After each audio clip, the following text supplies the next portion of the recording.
Between the 1100s and the 1400s, millions of people somehow survived the brutal European winters without any electricity, central heating, or the modern tools we rely on. They were up against frostbite, starvation, and a seemingly endless darkness, yet they managed to endure. Their secret wasn't about brute force, but an ingenuity so subtle that we've pretty much forgotten all about it today.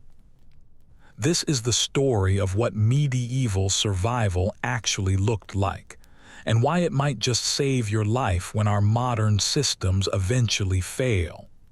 Okay, so if you've been here before, you know I ask for likes and subscribes, but really, where are all of you from? Comment with your location and what time it is for you. Sometimes I'll see someone from California listening at 3:00 p.m. and I can't help but think, are you taking a nap? We're about to head to medieval Europe in a minute. First things first, though, get yourself comfortable. I'm serious, take a second to do it. Adjust whatever you need to adjust. You're not going to want to move an inch once we get started. The cold is the first thing that hits you. Your eyes snap open to complete darkness, and that deep in your bones chill tells you the fire must have died out hours ago. Frost glitters on the inside of your wooden shutters. Your breath hangs in the air right above you, a visible cloud. This is nothing like your heated bedroom right now. There's no thermostat you can just bump up a few degrees. There's no electric blanket to switch on. You're wrapped in a scratchy wool blanket that has the faint smell of smoke and sheep. The straw mattress beneath you crackles every time you shift your weight. Your joints are aching from the cold and your fingers feel stiff as you try to pull the blanket tighter. You're going to be late, Elrich. That's your brother's voice, cutting through the darkness. Somehow he always manages to wake up before you do. You let out a groan as you swing your legs over the side of your sleeping platform.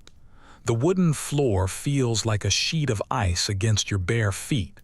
The keeper's already on his way up the hill, your brother says, already pulling on his own worn-out leather boots. Not today of all days. Hold up, you mumble, your voice still thick with sleep. I'm coming. You get dressed quickly in the pitch black. A woolen undercloak, a rough linen shirt, a leather jerkin, and thick woolen hose tied at your waist. There's no time to eat, and certainly no time to wash. The keeper waits for absolutely no one, not even for his new apprentice. You stumble out the door right behind your brother, into the pre-dawn darkness of the village. The sky has just enough light to outline the thatched rooftops against the lingering stars. The air is a mix of wood smoke, damp earth, and the sour tang coming from the midden heap at the edge of the village. There he goes, your brother whispers, pointing to a hunched figure moving at a steady pace up the path that leads toward the forest. The old man doesn't use a torch. He doesn't need one. He's walked this same path every single morning for 40 years. You break into a jog, your feet crunching on the frozen ground. Your empty stomach is already protesting. It's going to be a long day of hungry work ahead. Master Wulfik, you call out, your voice hushed but urgent. Wait for me. The old man doesn't slow down or even turn around. He just keeps his steady pace, climbing up the hill. His dark silhouette is carrying something in each hand, with a leather pouch slung over one shoulder and a wooden box tucked under his arm. You finally catch up to him, breathing hard, your lungs burning from the cold air. You're late, the old man says simply. There's no anger in his voice, just a statement of fact. Sorry, master. The fire went out and the fire went out, he repeats, cutting you off. And why exactly did that happen? You swallow hard. It's day one as the keeper's apprentice and you've already failed the most basic test imaginable. Because I didn't bank it properly before I went asleep. The old man finally stops walking, turning to look at you. His face is a maze of wrinkles in the dim light, but his eyes are incredibly sharp. And what did that mistake cost you this morning? You're about to say something flippant, but you stop yourself. The old man isn't asking about convenience. Warmth, time, the energy it will take to restart it. Would that we could have saved. He just nods, seeming satisfied with your answer. Fire is life, boy. Let it die, and a little piece of you dies right along with it. And so begins your very first lesson from the Keeper of Embers. Wait, you're probably thinking to yourself, the Keeper of Embers. What in the world kind of job is that? Okay, just picture this for a moment. In a world without matches, without lighters, without even reliable flint and steel in every single household, fire wasn't just important, it was everything. And starting a fire completely from scratch, well, that could take hours of painstaking work. Hours that you just didn't have when you were freezing, when your food needed to be cooked, when the darkness was closing in. So, medieval people didn't mess around with fire. They developed something far more reliable. It was a system so effective, so ingenious, that most modern survivalists haven't even figured it out yet. You follow Master Wolfik as he crests the hill, and you arrive at the small stone hut that serves as the keeper's workshop. It's one of the only stone buildings in the entire village, aside from the church. That's just how important this place really is. The first task of every morning, he says, pushing open the heavy wooden door. The smell hits you immediately. It's a complex mixture of herbs, smoke, dried clay, and something earthy you can't quite place. We check the bundles. Inside, you can just make out the faint red glow coming from what looks like dozens of small clay pots arranged on stone shelves. Each one is about the size of your palm, sealed up with wax around little wooden plugs. Master Wolfik moves to the nearest shelf and carefully selects one of the pots. With practiced fingers, he pries out the wooden plug and peers inside. A gentle red glow illuminates his weathered face. Still strong, he murmurs, mostly to himself. He replaces the plug carefully, then marks a small notch in the clay with his thumbnail. You notice for the first time that each pot has a series of these notches, some with many, some with only a few. What are the marks for? You ask. Days, he says simply. This one's been alive for 36 days now. 36 days, you can't hide the disbelief in your voice. The fire's been burning inside there for over a month. The old man just chuckles. Not fire, boy, an ember. And this isn't even close to the record. He points to a larger pot in the corner, one that's clearly treated with a great deal of reverence. That one's been smoldering for nearly 2 months. You just stare at the simple-looking clay pot. How is that even possible? Sit, he says, gesturing to a small wooden stool. I'll show you the secret that keeps our village alive through the winter. Master Wolfik moves over to his workbench, selecting a hollow reed stem about the thickness of your thumb and the length of your forearm. The fire bundle, he explains, is the most valuable thing a traveler can possibly carry. It's more important than gold and more crucial than any weapon. He holds up the reed. Elder works best, though a reed will do in a pinch. The real secret is in the preparation. You watch as he takes a small ember from one of his pots using a metal tool. The ember glows a bright orange in the dim light of the room. First, you need perfect embers, not too hot and not too cool. He carefully places the ember inside the hollowed-out reed. Then you have to seal both ends. Clay, wax, mud, anything will work. In an emergency, you just have to leave enough air holes to keep it alive. He demonstrates, sealing one end with clay and poking a tiny pinhole in it with a needle, then doing the same to the other end. Too much air and it burns itself up in a few hours. Too little and it suffocates and dies. But if you get it just right, he holds up the finished bundle. You have fire that can travel with you for days and sometimes even for weeks. That's what's in all of these pots, you ask, looking around the room with a completely new understanding. Different types, different materials, different purposes. He points to the various shelves. Those are for travelers who are heading north. Those are for the shepherds up in the hills. And those are for the charcoal burners. He smiles just a little.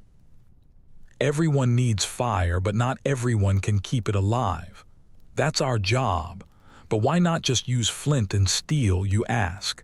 It seems so much simpler than this whole elaborate system. Master Wolfick's expression suddenly darkens. Let me tell you about last winter, he says quietly. 3 solid weeks of rain. Everything was soaked through. The Oswald family tried for 2 whole days to strike a single spark that would catch. Their youngest little girl, she couldn't have been more than 4, died of the cold before they finally managed it. The room feels colder as his words sink in. With a fire bundle, he continues, they would have had a flame in seconds. It doesn't matter what the weather is like. It doesn't matter how wet the wood is, the ember inside stays protected, it stays dry. He places a hand on your shoulder. We don't just keep fire, boy. We keep people alive. Outside, the sun is finally breaking over the horizon, casting long shadows through the workshop's small window. The travelers will be coming soon, Master Wolfick says, moving toward a large wooden chest in the corner. They'll need fresh bundles for their journey. He opens the chest, revealing dozens of leather pouches and small wooden containers. Each traveler gets what they need based on how long their journey is. A short trip means a small bundle. A long journey means multiple bundles to rotate. You move over to help him, still marveling at the sheer elegance of the system. There are no batteries to run out, no fuel to carry, just the patient preservation of an existing flame. Some of them have special designs, the old man explains, showing you a bundle with a clever sliding cover over its air hole. This one lets the carrier control the burn rate. You can open it more when you need it hotter or close it to conserve the ember. And these, you ask, pointing to some strange-looking dried mushrooms in a ceramic bowl. Ah, Master Wolfick's face completely lights up. The real treasure. That's tinder fungus, and it's found only on certain birch trees. These can smolder for extraordinary lengths of time. He picks one up with reverence. The record in this village is one that kept an ember alive for over 2 months. As the morning progresses, you help Master Wolfick prepare bundles for the day's travelers. Each one is carefully crafted, each ember selected for its quality, each container designed for its own specific purpose. Villagers begin to arrive as the sun climbs higher in the sky. A merchant heading off to the next town, a shepherd taking his flock to higher pastures, a family traveling to visit relatives. The merchant approaches first, a heavy-set man with a face reddened by the wind and sun. "Ah, Wolfick, I'll be needing 3 for the journey to Eastwick," he says, already reaching for his coin purse. 3. Master Wolfick raises an eyebrow. "It's only a 2-day journey, Edwin." The merchant shifts uncomfortably on his feet. The road's been wet, and after what happened to the Miller family, he doesn't finish the sentence. He doesn't have to. 3 it is. Master Wolfick nods, selecting the appropriate bundles. 1 for your cart, 1 for your night fire, and 1 for an emergency. Rotate them just as I showed you. The merchant hands over several coins, more than you would have expected for something as simple as fire. "Your new apprentice?" the merchant asks, nodding in your direction. "Started today," Master Wolfick says. "Still learning the value of what we do." The merchant fixes you with a serious stare. "Last winter I was caught in a snowstorm near Westbrook. My horse went lame. Night was falling, the temperature was dropping fast. Without my fire bundle, you'd be looking at a frozen corpse right now instead of my ugly face." He pats the leather pouch that Master Wolfick hands him. "These things are worth more than gold, they are." Throughout the morning, more villagers come for their fire bundles. Each one of them has a story. Each one treats these humble containers with a surprising reverence. In the monastery, Master Wolfick tells you during a quiet moment, they maintain eternal flames. Fire that has burned continuously for generations, never once extinguished, passed from one bundle to another in an unbroken chain for hundreds of years. You're struck by the thought of it, the very same flame burning for centuries. An ancestral fire linking the past to the present. Tonight, Master Wolfick says, as the day draws to a close, you'll learn how to prepare the perfect ember. Not too hot, not too cool, the very soul of the bundle. As you help close up the workshop, you realize something has fundamentally shifted in how you see the world. Fire isn't just something that exists when you need it and disappears when you don't. It's a living resource, a companion that has to be nurtured, protected, and respected. "One last thing before you go," Master Wolfick says, reaching into his own personal pouch. He pulls out a small wooden container, beautifully carved with symbols you don't recognize. He hands it to you. Inside is a perfectly prepared fire bundle. Your first. "Never let your home fire go out again," he says quietly. "This one will last you a week if you're careful. Bring it back when it starts to weaken, and I'll show you how to transfer the ember." You clutch the container carefully, feeling its slight warmth against your palm.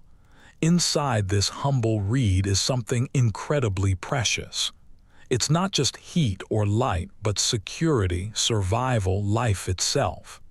As you walk back down the hill toward your family's hut, the weight of the container in your hand feels significant. You're carrying more than just fire. You're carrying an ancient technology, a forgotten wisdom. Unlike our flashlights with batteries that die, the lighters that run out of fuel, or the matches that get wet, this simple system creates a closed loop, a perpetual resource that, with care, never needs to be replaced. The genius isn't just that it worked back then, it's that we've completely forgotten it now when we might need it the most. In your warm, comfortable bed tonight, you don't have to worry about your fire going out. Your heating works automatically. Light comes with just the flip of a switch. But somewhere in the back of your mind, a quiet voice might wonder, what would you do if all those systems failed? How would you keep warm, keep yourself fed, and stay alive? The medieval firekeeper had an answer. It was simple, reliable, and tested through generations. Sometimes the oldest solutions are still the very best ones. Your family's hut comes into view. Tonight, thanks to your new knowledge, the fire won't go out. Tomorrow, there will be warm embers waiting to greet the dawn.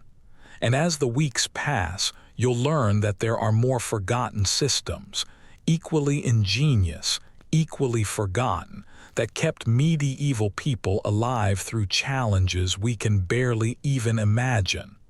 The fire bundle was only just the beginning. The crowing of the rooster wakes you before dawn, though you hardly slept at all.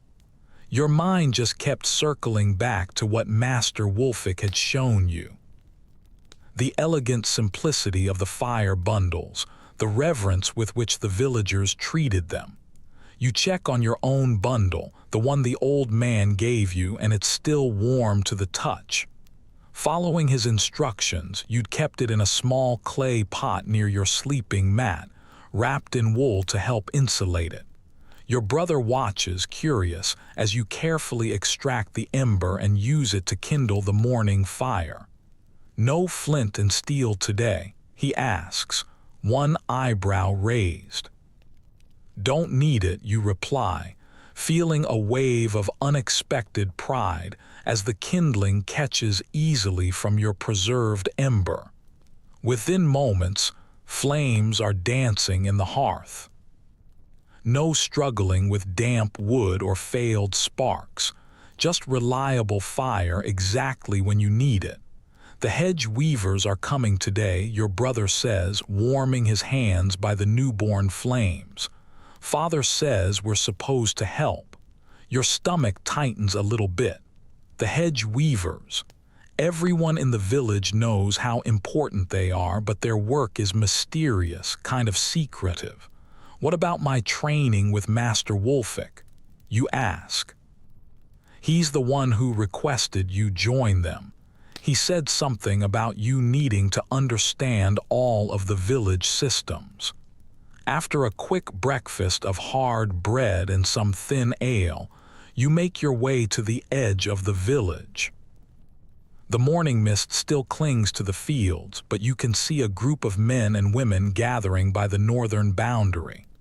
They're carrying an assortment of tools, bill hooks, saws, large wooden mallets, and coils of flexible willow branches. Master Wolfik is there among them, talking with an imposing woman whose silver-streaked hair is braided tightly against her head. "Ah, there he is," Wolfik says as you approach. "Elrich, this is Mistress Edith, master of the hedge weavers." The woman studies you with sharp eyes. There's no warmth in her face, just assessment. "You've never helped with the living wall before?" she asks. "No, mistress, but you know its importance." You hesitate for a moment. Everyone knows the hedge wall surrounds the village, but beyond that it keeps the wild animals out. A ripple of laughter moves through the gathered workers. Mistress Edith doesn't crack a smile. "It does a great deal more than that, boy. Come. Today you will learn what truly protects this village, and it's not the Lord's men or their steel." The group moves toward the northern edge of the village, where the massive hedge row stands like a green fortress wall. You've seen it your entire life, of course, but you've never really looked at it. Now approaching it with purpose, you're struck by its sheer size and density. It's easily 15 feet high in some places and so thick you can't see through it at all. "This section needs maintenance," Mistress Edith explains, pointing to an area where the growth seems particularly wild. "It was last laid 4 years ago." "Laid?" you ask. She hands you a pair of thick leather gloves. "Watch first, then you'll help." 2 men approach a young tree growing within the hedge, a hawthorn with a trunk about as thick as your wrist. Using a bill hook, one of the men makes a deep cut into the trunk about 2 feet from the ground. It's not enough to fell the tree, but just enough to weaken it. The cut has to be precise, Mistress Edith explains. Too deep and the tree dies. Too shallow and it won't bend the way it's supposed to. With the cut made, both men grasp the trunk and slowly, carefully, they bend it until it's horizontal, parallel to the ground. You fully expect it to snap, but the partial cut allows it to bend without breaking completely. This is hedge laying, she continues. We partially cut the living trees and then bend them horizontally.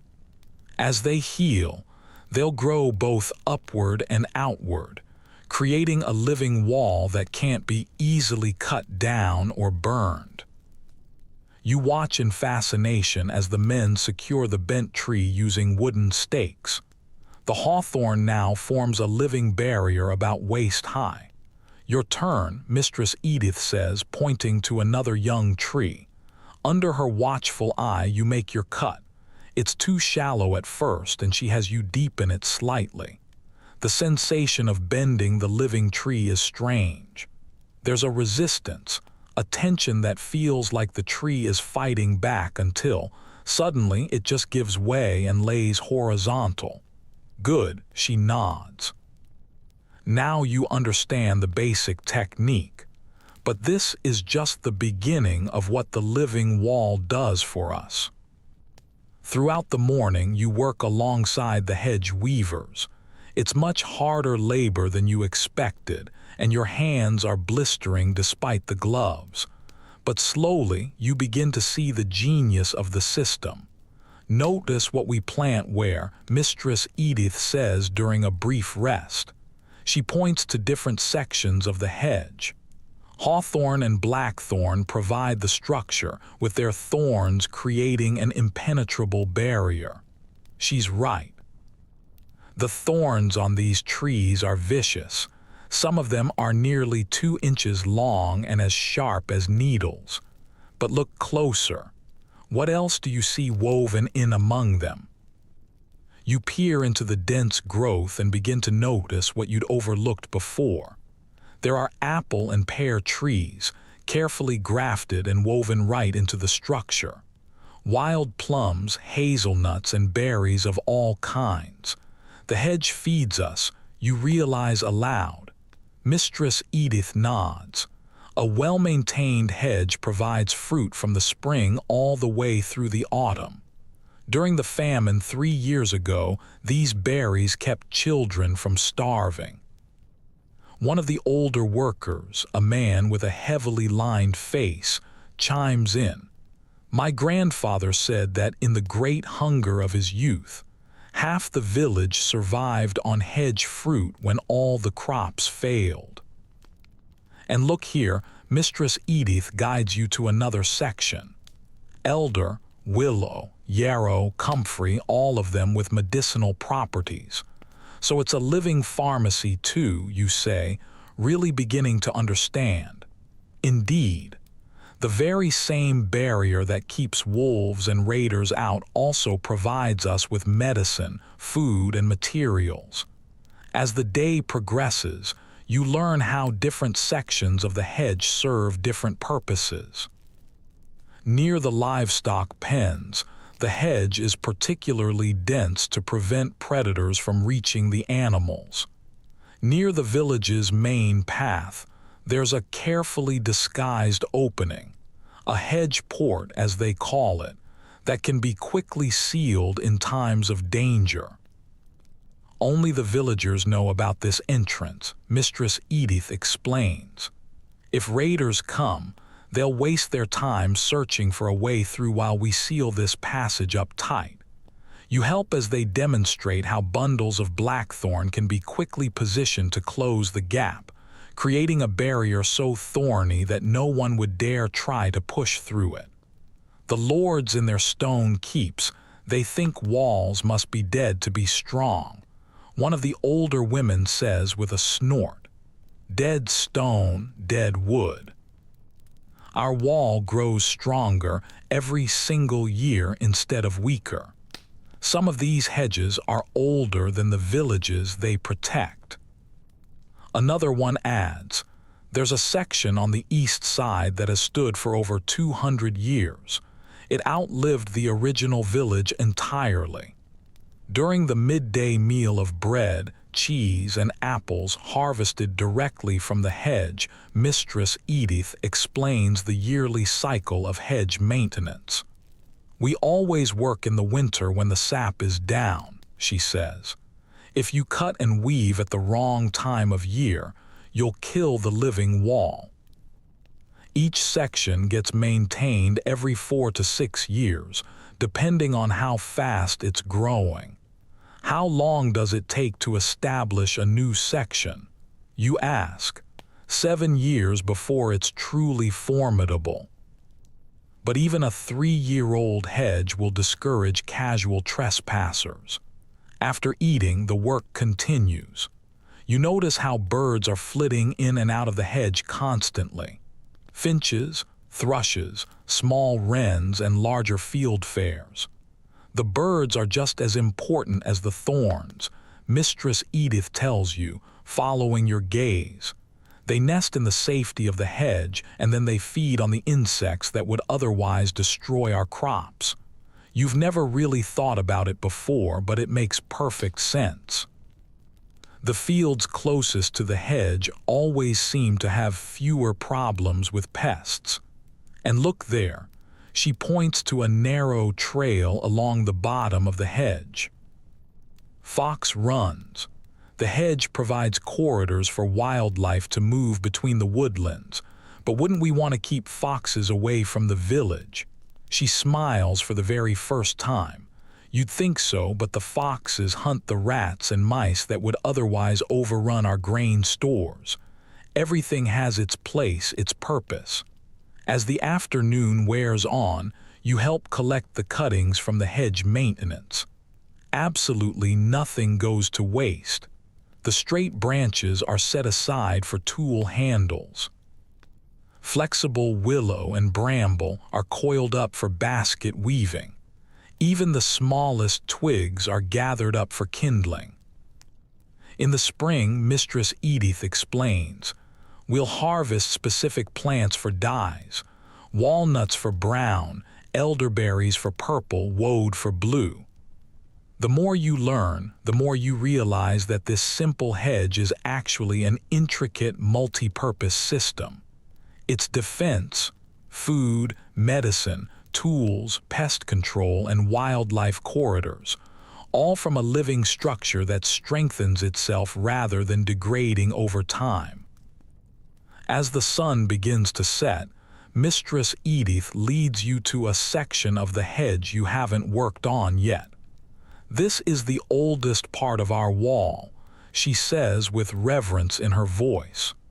"It was planted by my great-grandmother's grandmother, nearly 8 generations of protection." The hedge here towers nearly 20 feet high, with a trunk system so dense it looks like a solid wall of wood. The thorny exterior looks truly impenetrable. During the Great Raids 50 years ago, 3 villages in this valley were burned to the ground. Ours alone was spared. The raiders tried for 2 days to breach this wall, but they just couldn't get through. Eventually, they left to find easier targets. You place your hand on the ancient hedge, feeling the rough bark, the solidity of generations of growth. It's like a castle wall, but it's alive. Better than a castle wall, she corrects. This one repairs itself and grows stronger with time, not weaker. And no lord can tax us for its maintenance. That's when you notice something unusual. There are symbols carved into some of the older trees within the hedge, intricate patterns that clearly have some kind of meaning. What are these marks? You ask. Mistress Edith exchanges glances with the other hedge weavers. After a moment, she seems to make a decision. The hedge doesn't just protect our bodies, Elrich. It protects our knowledge. She runs her fingers over one of the symbols. Each major plant in this hedge has a purpose. Some of them have many. These marks remind us of their properties, when to harvest them, how to prepare them. A living library, you murmur. Exactly. If soldiers come and burn our homes, if priests confiscate our books, if lords forbid our practices, the hedge remembers. The knowledge stays safe, hidden right here in plain sight. As twilight deepens, Master Wolfic rejoins your group, having spent the day working on another section of the hedge. Did you learn something today, apprentice? He asks. More than I ever expected, you admit. I've lived with this hedge my entire life and never understood what it truly was. He nods, satisfied. The best protections are often the ones that no one recognizes as protections. Remember that. Before you leave, Mistress Edith hands you a small bundle of hedge cuttings. Plant these along the north side of your family's hut, she instructs. In 3 years, you'll have a small food hedge of your own. In 7, it will protect your home as effectively as any guard could. You take the bundle carefully. It contains seeds and cuttings of hawthorn, blackthorn, elder, hazel, and crab apple. The beginnings of your own living wall. Thank you, you say, understanding that this is far more valuable than it appears. One more thing before you go, she says, her voice lowering. The great storm last autumn damaged the eastern section badly. We'll need to replant it. Meet us there tomorrow at dawn. Bring a spade if you have one. You nod, honored to be included in such important work. Walking home in the gathering darkness, your mind is whirling with everything you've learned. 2 days of your apprenticeship have already revealed 2 interconnected survival systems. Your village relies on fire preservation and living fortifications. And yet, neither of them would impress a modern observer. There's no complex machinery, no rare materials, just generations of accumulated wisdom, working with nature instead of against it. Your brother is waiting when you get back home, curious about your day with the hedge weavers. Did they show you the hawk's nest? He asks as you warm yourself by the fire, which is still burning strong thanks to your morning ember. A hawk's nest? No. Why? He grins. There's a pair of hawks that nest in the tallest part of the southern hedge each year. The weavers protect them because they keep the pigeon population in check. The pigeons would destroy our seeds otherwise. It's another layer of protection that you hadn't even seen. You wonder just how many more there are. How many systems are working in harmony that you've never even noticed? You place your bundle of hedge cuttings carefully beside your sleeping mat, right next to the clay pot holding your fire bundle. 2 forms of protection, 2 technologies that are far more sophisticated than they appear. Get some sleep, your brother advises. Dawn comes early for hedge weavers. As you drift off to sleep, you can't help but wonder what other forgotten knowledge is waiting for you tomorrow. The living fence wasn't primitive at all. It was the ultimate expression of working with nature instead of fighting it. Modern fences rust, decay, require constant maintenance, and eventually fail completely. But somewhere in England, there are hedges still standing that were first laid by medieval hands. Living walls that have outlasted entire empires. That's not primitive technology. That's genius. Dawn brings a thin, cold drizzle, the kind that soaks through your clothes faster than a heavy downpour. You join the hedge weavers at the eastern boundary as you promised, your hood pulled up against the weather, a spade in your hand. The damaged section is worse than you expected. A massive oak had fallen during the autumn storm, crushing nearly 30 feet of the ancient hedge row. We'll need to start fresh here, Mistress Edith says, surveying the damage with a frown. A full replanting. The work is grueling. Clearing the fallen tree, digging new trenches for the saplings, planting them in precise patterns that look chaotic to your untrained eye but follow Mistress Edith's exacting specifications. Blackthorn on the outside, she instructs. Hawthorn behind it, crab apple at 10-foot intervals, and elder at the corners. By midday, your hands are blistered raw despite the gloves. Your back is aching from digging in the cold, wet soil. But there's a satisfaction in the work, knowing that you're rebuilding a protection that might stand for centuries. Elrich, a voice calls from the village path. You look up to see your cousin, Leif, jogging toward you, completely out of breath. Your father sent me, he pants. There's smoke rising from the Ewood's barn. All able hands are needed. Your heart sinks. A fire in the village is everyone's nightmare. Thatch burns like tinder, and a single stray spark can destroy years of work in just minutes. Go, Mistress Edith says immediately. We'll continue the work here. You drop your tools and run with Leif back toward the center of the village, fully expecting to see flames and hear shouts of panic. Instead, you find a small crowd gathered calmly around the Ewood's barn. Thick smoke is rising from the roof vents, but there's no sense of urgency in people's movements. Your father spots you and waves you over. It's not a fire, he explains, seeing your confused expression. It's smoking day. The Ewoods are doing their winter preservation. They requested some help. Relief washes over you, followed by curiosity. You've eaten smoked meat your entire life, but you've never actually participated in its making. Go on in and see if they need an extra pair of hands, your father suggests. It's good knowledge to have. You approach the heavy wooden door of the barn. When you pull it open, a wall of fragrant smoke billows out, making your eyes water. Through the haze, you can see Goodwife Ewood, a stout woman known for her practical knowledge, directing several people who are hanging items from the barn's upper beams. Ah, another helper, she says, noticing you. Good. We need strong arms. Come in, come in. Stepping into the smoke barn is like entering another world entirely.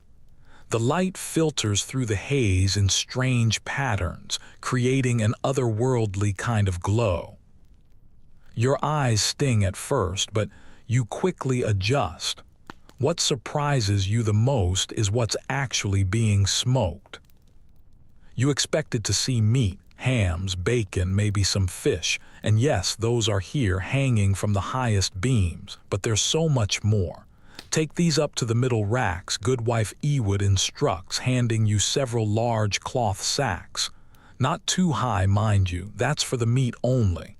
The sacks are heavy, filled with what feels like grain. You raise your eyebrows in question. Barley, she confirms. And those over there are rye and wheat. The smoke keeps the weevils and the moths away. You climb the wooden ladder to the middle level of the barn, where several horizontal poles create a series of racks. Following the instructions of another worker, you hang the sacks so they're fully exposed to the smoke but not directly over the fire pits down below. Why the different heights? You ask the worker, a middle-aged man with a smoke-darkened face. Heat and smoke density, he explains. Meat needs the hottest smoke to kill any rot. Grains need a medium heat to drive off the pests. Delicate things like herbs and medicines need the gentlest smoke. Looking up, you see the system now, a careful arrangement by height. Meat and fish are at the very top where the smoke is hottest. Grain sacks are in the middle. And at your eye level, there are bundles of herbs, flowers, and what appear to be medicinal plants spread out on wide, flat racks. Is this all from one family? You ask, surprised by the sheer quantity of everything. The man laughs. No, no, the whole village uses the Ewood smoke barn. They have the best setup, and Goodwife Ewood knows the smoke better than anyone else. Each family brings their goods on their assigned day. Back on the ground floor, you report to Goodwife Ewood for more instructions. What's burning? You ask, noticing multiple fire pits with different colored smoke rising from each one. She gives you an appraising look, so you have an interest in the smoke craft. I'm learning the village systems, you explain. I'm Master Wolfick's apprentice. Her expression changes to one of respect. Ah, the new keeper in training. Well then, you should understand what we're doing here. She gestures to the different fire pits.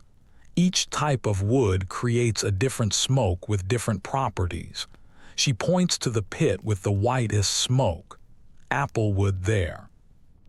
It's a sweet smoke, good for pork and fowl, and it gives a golden color. She moves to the next one. Oak, that's a strong smoke, best for beef and heartier foods. It preserves the longest. And finally to a pit with a bluish smoke, juniper and pine. It creates a barrier that insects won't cross. We use it mainly for grains and textiles. I didn't know that different woods made different kinds of smoke, you admit. Most don't, she says with a hint of pride. They just throw any old wood on the fire and hope for the best. But there's knowledge in the smoke. Old knowledge. For the next hour, you help carry items to their proper locations in the smoke hierarchy. It's exhausting work in the thick air, but it's fascinating. You see things you never expected to be smoked. Bundles of linen cloth, coils of rope, leather hides, even wooden tools. The rope and nets need a smoke treatment before the fishing season. Goodwife Ewood explains when she catches you looking curiously at a pile of fishing nets. It makes them last twice as long in the water. And the cloth? You ask, nodding toward the bundles of linen. Smoke makes it resist water and moths. Not as well as proper oiling, of course, but it helps, especially for work clothes. You're helping hang a rack of leather hides when a fit of coughing overcomes you. The smoke has finally penetrated your lungs enough to irritate them. Go outside and catch your breath, Goodwife Ewood instructs. First-timers always need breaks. Grateful, you step outside into the cool air. Your clothes reek of smoke and you can taste it on your tongue, but the fresh air is a relief. Several others are also taking breaks, sitting on logs near the barn entrance. An older man with a beard streaked with gray makes room for you. First smoke day, he asks. You nod, still catching your breath. I remember my first, he says with a chuckle. I thought my lungs would never recover. You'll get used to it. There's so much more than just meat, you observe. That's what the Southerners don't understand, the man says. They smoke only for flavor. We smoke for survival. He gestures toward the barn. A properly smoked grain sack will stay free of pests for years, not just months. Smoked herbs keep their potency through the harshest of winters. Some medicines actually become stronger after they're exposed to the smoke. How so? You ask, intrigued. Take willow bark, he says. It's good for pain and fever, as you likely know. But if you smoke it with alderwood, its potency doubles. The old herbalist before Mistress Agnes discovered that by accident during a smoke day just like this one.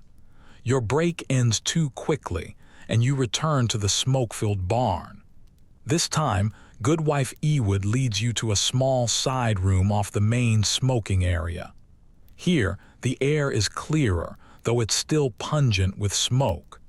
An elderly woman sits at a table covered with small bundles of herbs and plants. This is Mistress Agnes, our herbalist, Goodwife Ewood, introduces. She requested help with her medicines.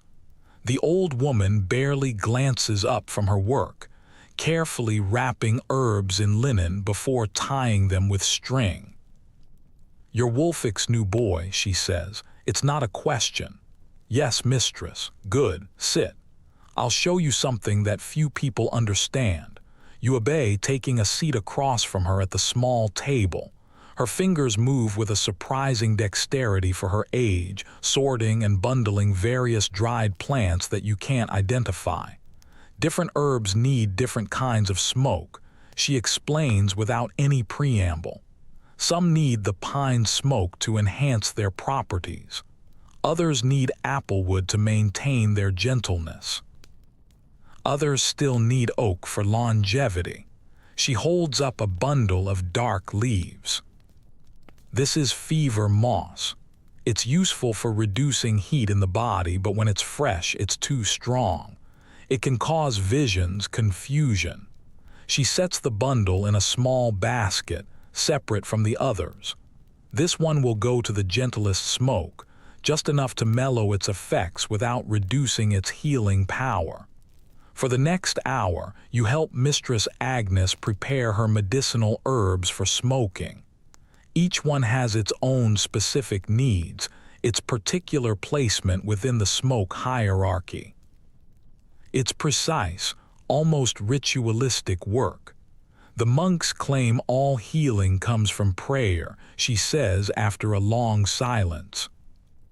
But they still send for my smoked herbs when sickness comes to their doors. There's a hint of satisfaction in her voice. Have you always been the village herbalist? You ask. 30 years now, she nods. I learned from my grandmother who learned from hers. The smoke knowledge goes back further than anyone can remember. Before the stone church, before the Lord's manor.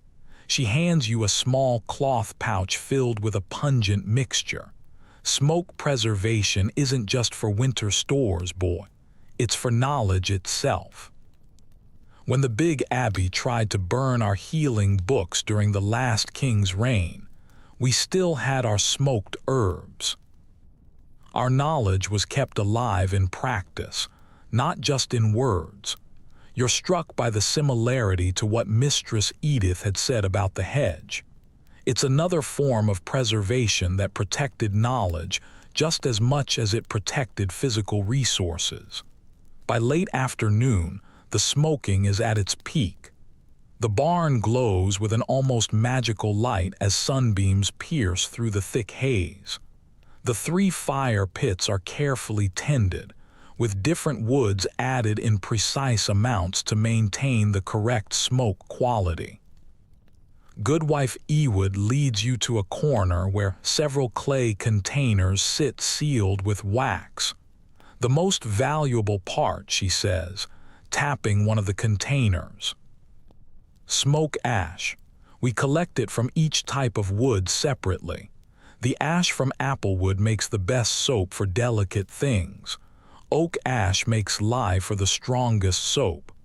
Pine ash mixed with fat creates a salve for winter rashes and chilblains. You marvel at the completeness of the system. Nothing is wasted, everything is transformed. How long will all this stay in the smoke? You ask, gesturing to the hanging food and materials. Depends on what it is, she explains. Herbs might need only a day or 2, grains a week. Meats can hang for nearly a month, depending on their size and how long we need them to last. She points to an especially large ham hanging from the highest beam. That one's for the midwinter feast. It'll smoke for 3 weeks, then keep until the heart of winter without spoiling. Your father finds you as the day's light begins to fade. Your eyes are red and your throat is raw from the smoke, but your mind is alive with a new understanding. Learned something, he asks as you walk home together. More than I expected, you admit. I thought smoking was just for flavor. He laughs. That's what the rich lords think, too. They smoke meat to make it taste better. We smoke to survive the winter. At home, your mother has a bath waiting for you. It's a rare luxury, but a necessary one to remove the smoke smell that's saturating your clothes and hair. As you scrub, you reflect on the day's lessons. Modern people with their refrigerators and chemicals might look at a smokehouse as primitive, but the smoke preservation system you witnessed was anything but simple. It was chemistry and timing, knowledge that had been refined through generations of trial and error. It was alchemy, turning the perishable into the permanent using nothing but carefully controlled smoke. After bathing, you join your family for the evening meal. Your mother has prepared a stew featuring smoked venison from last season. It's still perfectly preserved despite being nearly 5 months old. The Ewoods finished their big smoking today, you tell her between bites. Goodwife Ewood showed me the different woods they use. Did she show you the smoke barrels for the beekeepers? Your mother asks. You shake your head, realizing there was yet another aspect you hadn't even seen. They create a special smoke from certain herbs, she explains. The beekeepers use it to calm the bees during the honey collection. But it has to be exactly the right mixture, or it harms the hive. Another layer of knowledge, another refined technique hidden within what appeared so simple from the outside. That night, as you lay in bed, you notice something. Your smoky clothes, hanging by the door to air out, have attracted no moths. The smell that clings to them despite your bath is keeping the insects at bay, exactly as Goodwife Ewood had explained. Protection and preservation. These are the common themes emerging from everything you're learning. Your fire bundle sits nearby, still safely preserving its precious ember.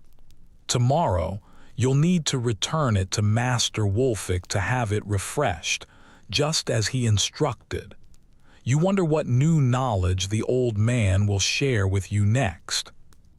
3 days into your apprenticeship, and already the world looks completely different. There are systems and knowledge hidden in plain sight, survival techniques refined over centuries. This isn't primitive technology, just different technology, perfect for its time. And perhaps you think as you drift off to sleep, still perfect for those times when our modern methods fail. Morning comes with a frozen dew and clear skies. It's a rare cloudless day that promises little warmth despite the sunshine. You return your fire bundle to Master Wolfic as instructed, finding him already at work in his stone hut at the top of the hill. How was your time with the hedgeweavers and at the smoking barn? He asks, carefully examining your bundle. Eye-opening, you admit. I never realized how complex those systems really were. He nods, satisfied with both your answer and the condition of your fire bundle. Most people don't. The best survival methods don't announce themselves as such. He sets your bundle aside and selects a fresh reed. I'll prepare you a new one. Today you're to help Mistress Hildegard with her clay work. The potter, you ask, surprised. You know of her, of course. Every village needs someone skilled with clay. But you hadn't expected her work to be part of your apprenticeship. She's more than just a potter, Master Wolfic corrects, already preparing a fresh ember for your new bundle. She creates what some might call batteries. Batteries. The word is unfamiliar to you. Vessels that store things, he explains. Not just water or grain, but cold, heat, even preservation itself. Go to her workshop down by the creek. Tell her I sent you to learn about the cooling amphoras. Armed with a fresh fire bundle and a growing curiosity, You make your way down the hill toward the far side of the village where Mistress Hildegard keeps her workshop. The building is distinctive, larger than most of the village huts, with a tall kiln chimney rising from its rear. Clay pots, jars, and vessels of all sizes surround it in various stages of completion. You find the mistress herself working a large mass of gray clay with strong, weathered hands. She's older than you expected, with gray-streaked hair tied back in a practical knot, but her movements show no sign of age's weakness. Master Wulfik sent me, you explain after introducing yourself, to learn about the cooling amphoras. She studies you for a moment, then nods decisively. About time he sent someone. Knowledge doesn't preserve itself. She gestures to a wooden stool. Sit. Watch first, then you can help. For the next hour, you observe as she works the clay with a practiced precision. Unlike regular pots with single walls, she crafts vessels with double walls, an inner and an outer chamber separated by a small gap. The cooling amphora, she explains while working, is older than the village, older than the church. My grandmother's grandmother made them the exact same way. Her hands never stop moving as she speaks, expertly forming the complex vessel. The principle is simple, she continues, but the execution must be precise. She points to the gap between the vessel walls. This space will be filled with wet sand. As the water evaporates through the porous outer clay, it pulls heat away from the inner chamber, creating cooling without ice. It's refrigeration, you realize aloud. Exactly. She looks pleased at your quick understanding. In the high summer, when the well water turns tepid by midday, these keep our drinking water cool and sweet. Milk stays fresh for an extra day. Meat doesn't spoil nearly as quickly. She finishes shaping the vessel and sets it carefully on a shelf to dry slightly before firing. Then she selects another partially completed vessel, this one with a different design. This, she says, is for the opposite purpose, a heat battery. The vessel is smaller and denser, with thicker walls and a narrow opening at the top. The clay here is special, she explains, tapping the half-formed vessel. It's mixed with crushed stone and iron filings from the blacksmith's forge. It absorbs heat during the firing, then releases it slowly over many hours. Like a stone that stays warm after sitting near the fire, you suggest. Similar, but much more effective. These can be heated in the morning fire, wrapped in wool, and carried to keep your hands warm all day. The shepherds take them on winter watches. Travelers tuck them into their bed rolls on cold nights. You think about the practical genius of such a simple object. There's no need for a constant fire, no danger of sparks or flame, just steady, reliable warmth when and where it's needed most. But the most sophisticated, Mistress Hildegard continues, are the preservation chambers. She points to a row of sealed clay vessels on a high shelf. Each one is marked with symbols you don't recognize. These create microclimates for storing seeds, certain medicines, even the starter for our bread. She selects one and hands it to you. It's heavier than it looks, sealed with wax around its lid. This one preserves parsnip seeds, she explains. Normally, they lose their vigor after a year, but properly sealed in a chamber like this, with the right mixture of ash and dried herbs inside, they'll remain viable for 5 years or more.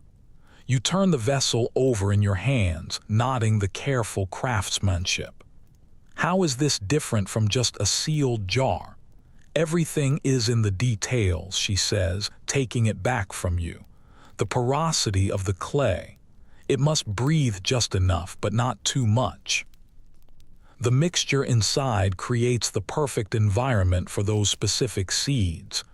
Too dry and they die. Too damp and they rot or sprout prematurely.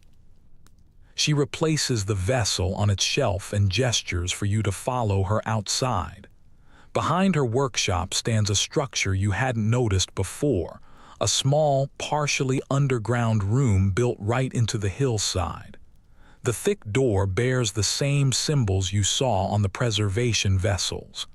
The seed bank, she explains, unlocking the heavy door with a key she wears around her neck. Every village should have one, though few do anymore. Inside, the temperature drops noticeably. The walls are lined with shelves holding hundreds of clay vessels, each one carefully labeled. The air smells of earth and herbs and something else undefinable. The scent of dormant life, perhaps. Seeds from every crop we grow, Mistress Hildegard says with quiet pride. Some of them dating back 20 years or more. If disease takes our wheat, if floods wash away our plantings, if war comes and our fields burn, we have what we need to start all over again. You stare in amazement at the clay library of life surrounding you, and they all stay viable in these vessels, if they're properly prepared, yes. Each type of seed needs its own specific clay mixture, its own specific internal environment. She points to the different shelves. Those are grains, those are root vegetables, those are herbs and flowers, each with their own vessel design refined over generations. The technological sophistication hidden in these humble clay pots strikes you deeply. This isn't primitive storage. It's precision environmental control using nothing but natural materials. Back in the workshop, Mistress Hildegard puts you to work, first helping to prepare clay, mixing it with different materials for different purposes, then assisting as she throws pots on her wheel. It's much harder than it looks. Your first attempts at forming vessels are laughable compared to her precise creations. Don't worry, she chuckles, seeing your frustration. It takes years to master. Today is just for understanding. Midday brings a short break. You share a simple meal of bread and cheese, eating outside in the winter sunshine. Despite the clear sky, the air remains bitterly cold. Perfect weather for demonstrating the cooling amphora's cousin, Mistress Hildegard says, disappearing briefly into her workshop. She returns with what looks like an ordinary clay pitcher, but with subtle differences you now recognize. Double walls, a slightly porous outer surface. The warming pitcher, she explains, pouring water from a kettle into the vessel. It keeps drinks hot for hours without a fire nearby. She seals it with a cork stopper and hands it to you. Hold it. The pitcher is warm to the touch but not hot, despite the steaming water inside. The outer layer stays comfortable to hold, she explains, but the inner chamber maintains its heat for far longer than a normal vessel.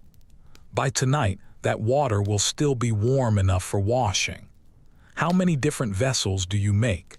You ask, marveling at the ingenuity. Dozens of designs, each with a specific purpose. She gestures around the yard at the various pots and jars in different stages of completion. Cold storage, heat retention, seed preservation, fermentation control, even moisture regulation for certain crafts. After the meal, she shows you how to prepare the special sand mixture for the cooling amphoras. It's not just any sand, but a specific blend from the riverbed, washed and sorted to the right consistency, then mixed with certain minerals. Too fine and it blocks the pores so no evaporation occurs, she explains as you sift the sand through a cloth. Too coarse, and the water passes through too quickly and the cooling effect is weak. You help her fill the gap in a completed cooling amphora with the prepared sand, then add water until it's properly saturated. Now we test it, she says. Inside her workshop, she fills 2 identical cups, one with water from her regular pitcher, and one with water from a cooling amphora that's been working all morning. She hands both to you. Taste the difference. The first cup is room temperature, slightly stale tasting. The second is remarkably cool and fresh, almost as if it were just drawn from the deepest part of the well. That's incredible, you say honestly. And this works even in the summer, especially in the summer. The hotter the day, the stronger the evaporation and the better the cooling effect. She takes the cups back. The beauty of it is in its self-regulation. There's no need to adjust it or monitor it. The system responds naturally to the environment. Throughout the afternoon, you learn about more specialized clay vessels. Fermentation crocks designed to maintain the perfect conditions for transforming cabbage into sauerkraut. Wine vessels that keep the temperature stable during the crucial early stages. Special containers for storing herbs that would otherwise lose their potency. The most complex are these, Mistress Hildegard says, showing you a set of interlocking vessels. The nested preservation system, used for our most valuable medicines. The design is ingenious. A small central container for the medicine itself, surrounded by a chamber filled with specific herbs and minerals, all encased in a water-resistant outer vessel. Each layer creates the precise conditions that are needed, she explains. The monastery pays handsomely for these to store their most precious remedies.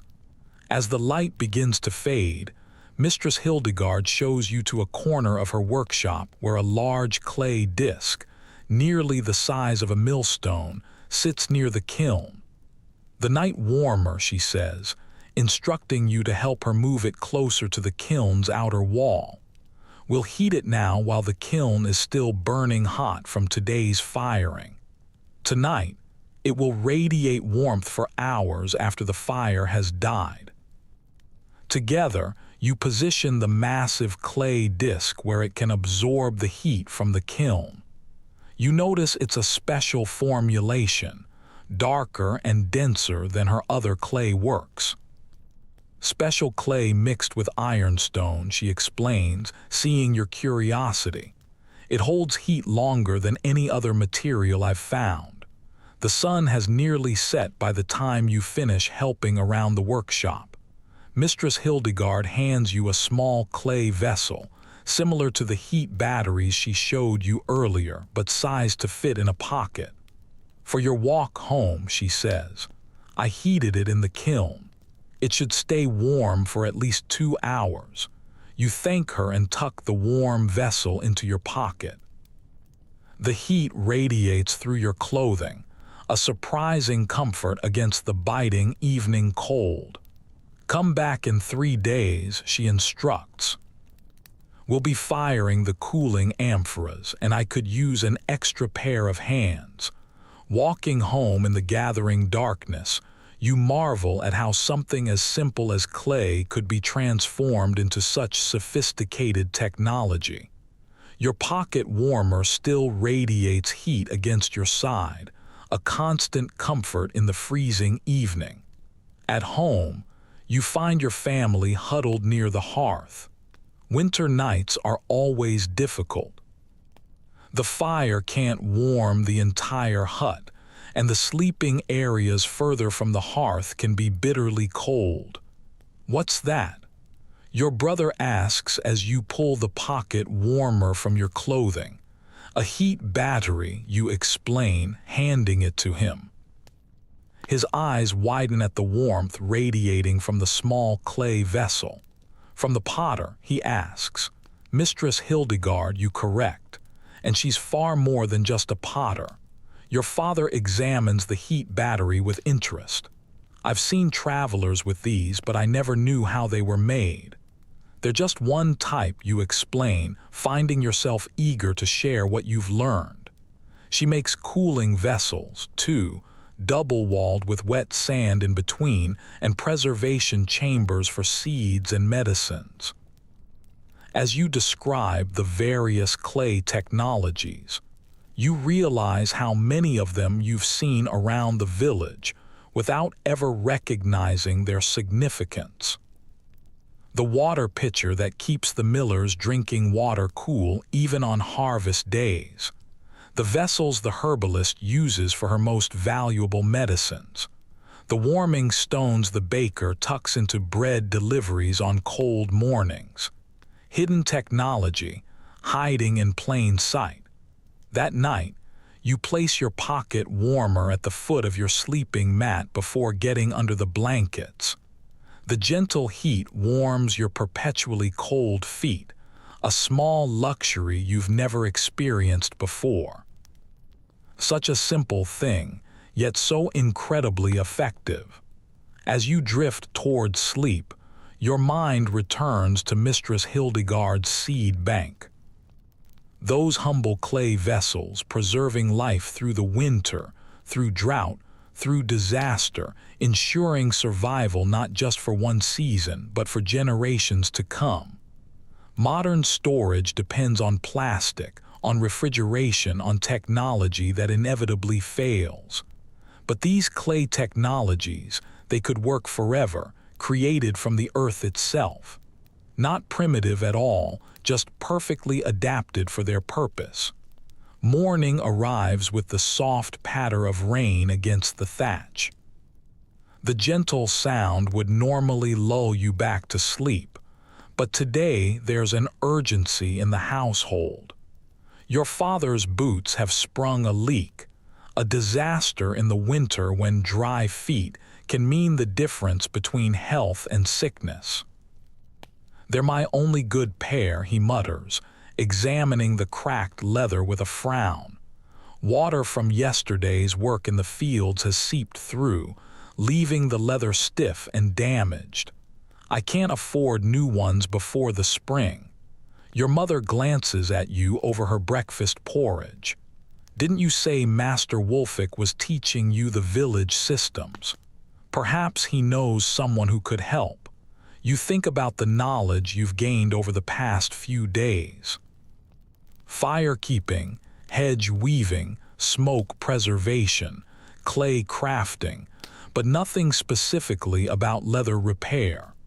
Still, Master Wolfick would know who to ask.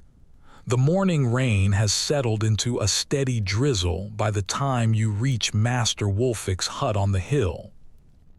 You find him sorting through a collection of dried plants, carefully separating the leaves from the stems. "My father's boots are leaking," you explain after greeting him. "We can't afford new ones. Is there someone in the village who could help?" Master Wolfick sets aside his work and considers for a moment. Interesting timing. Goodwife Marth begins her waterproofing work today. The hunting party returns tomorrow and their gear will need treatment. He nods decisively. "Go to the tanner's yard. Tell Marth I sent you to learn about friction glaze." The tanner's yard sits downwind of the village, and for good reason. The process of turning animal hides into usable leather produces smells that can turn your stomach. But today, as you approach, the usual stench is masked by a different scent, sharp, resinous, almost pleasant. You find Goodwife Marth working in an open-sided shed adjacent to the main tanning area. She's a sturdy woman with muscular arms and hands stained dark from years of working with tanning agents. 3 large pots are bubbling over small fires, each one emitting a different colored steam and a distinct smell. Several village children are helping with simple tasks, stirring pots, sorting materials, carrying water. Unlike the main tanning work, this seems to be a process that villagers are eager to assist with. Master Wolfik sent me, you explain, approaching Goodwife Marth to learn about friction glaze. My father's boots are leaking. She looks you up and down, then nods. Wolfik's new apprentice. I heard about you. She wipes her hands on her apron. Boots are easy enough. We'll do them last after you've learned the process. She gestures to the bubbling pots. Friction glaze is all about the right ingredients and the proper application. Nothing else works as well for keeping water out while still letting sweat escape. She taps the largest pot. This is the base. Pine resin collected last spring when the sap runs strongest, rendered animal fat from last month's slaughtering, and beeswax from the summer hives. The mixture in the pot has a golden amber color and gives off a rich, woody scent. Different items need different mixtures, she continues, moving to the second pot.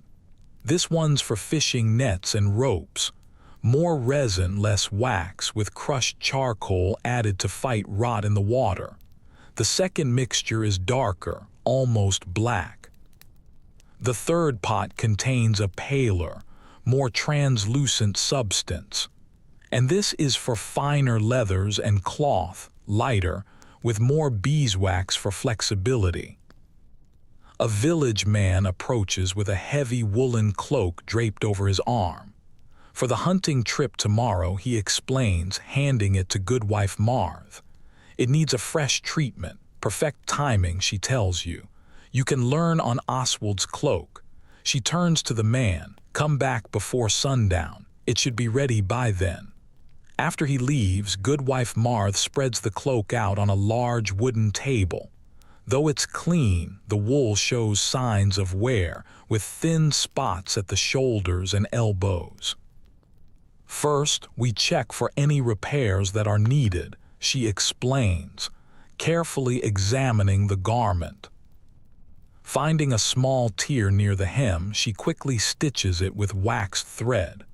Always repair before you waterproof, otherwise the water will find the weakness. With the cloak prepared, she moves to the first pot and uses a wooden paddle to scoop some of the amber mixture into a shallow bowl. It has cooled enough to form a thick paste. Now, she says, scooping a generous dollop onto her palm. The secret isn't just in the mixture, it's in the application. She hands you a smaller amount. Rub it between your palms until you feel the heat build up. You follow her instructions, working the waxy substance between your hands. Initially, it's stiff and resistant, but it gradually softens as the friction warms it. Feel that? She asks. The heat is essential. It opens up the fibers and allows the mixture to penetrate rather than just coat the surface. Once the paste has warmed up sufficiently, she begins applying it to the cloak with vigorous, circular motions. The pressure of her hands is substantial. This isn't a gentle treatment, but a forceful working of the material. Many people make the mistake of just smearing it on top, she explains, her strong arms never ceasing their motion. That creates a coating that cracks and peels, and it's useless after a few rains. The mixture has to become part of the material itself. She guides you to help, showing you how to apply the proper pressure, how to work systematically across the fabric. It's hard labor. Within minutes, your arms are aching and sweat is beading on your forehead despite the cool day. This is why it's called friction glaze, she says, nodding your exertion. The friction does just as much of the work as the mixture itself. For nearly an hour, you both work the water-resistant paste into every single inch of the woolen cloak. Your hands develop a peculiar sensitivity. You can feel where the mixture has properly penetrated and where it hasn't. Goodwife Marthe nods, seeing you adjust your pressure over a particularly dense section of the weave. You're learning to feel the difference. When the cloak is fully treated, she hangs it near one of the fires. Now it needs to set. Not too close to the flame, just enough warmth to help it cure properly. How long will the waterproofing last, you ask, flexing your tired fingers. If it's done properly, a full season of hard use, and even more with an occasional reapplication to the worn spots. She examines your hands. You've got good strength for the work. That's important for proper penetration.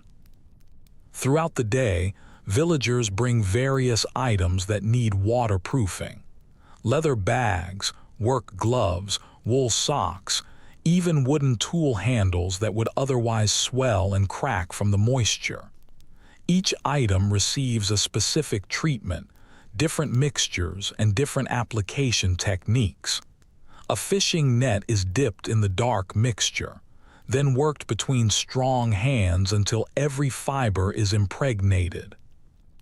Leatherwork gloves receive the lighter paste, applied with special attention to the seams where water might penetrate.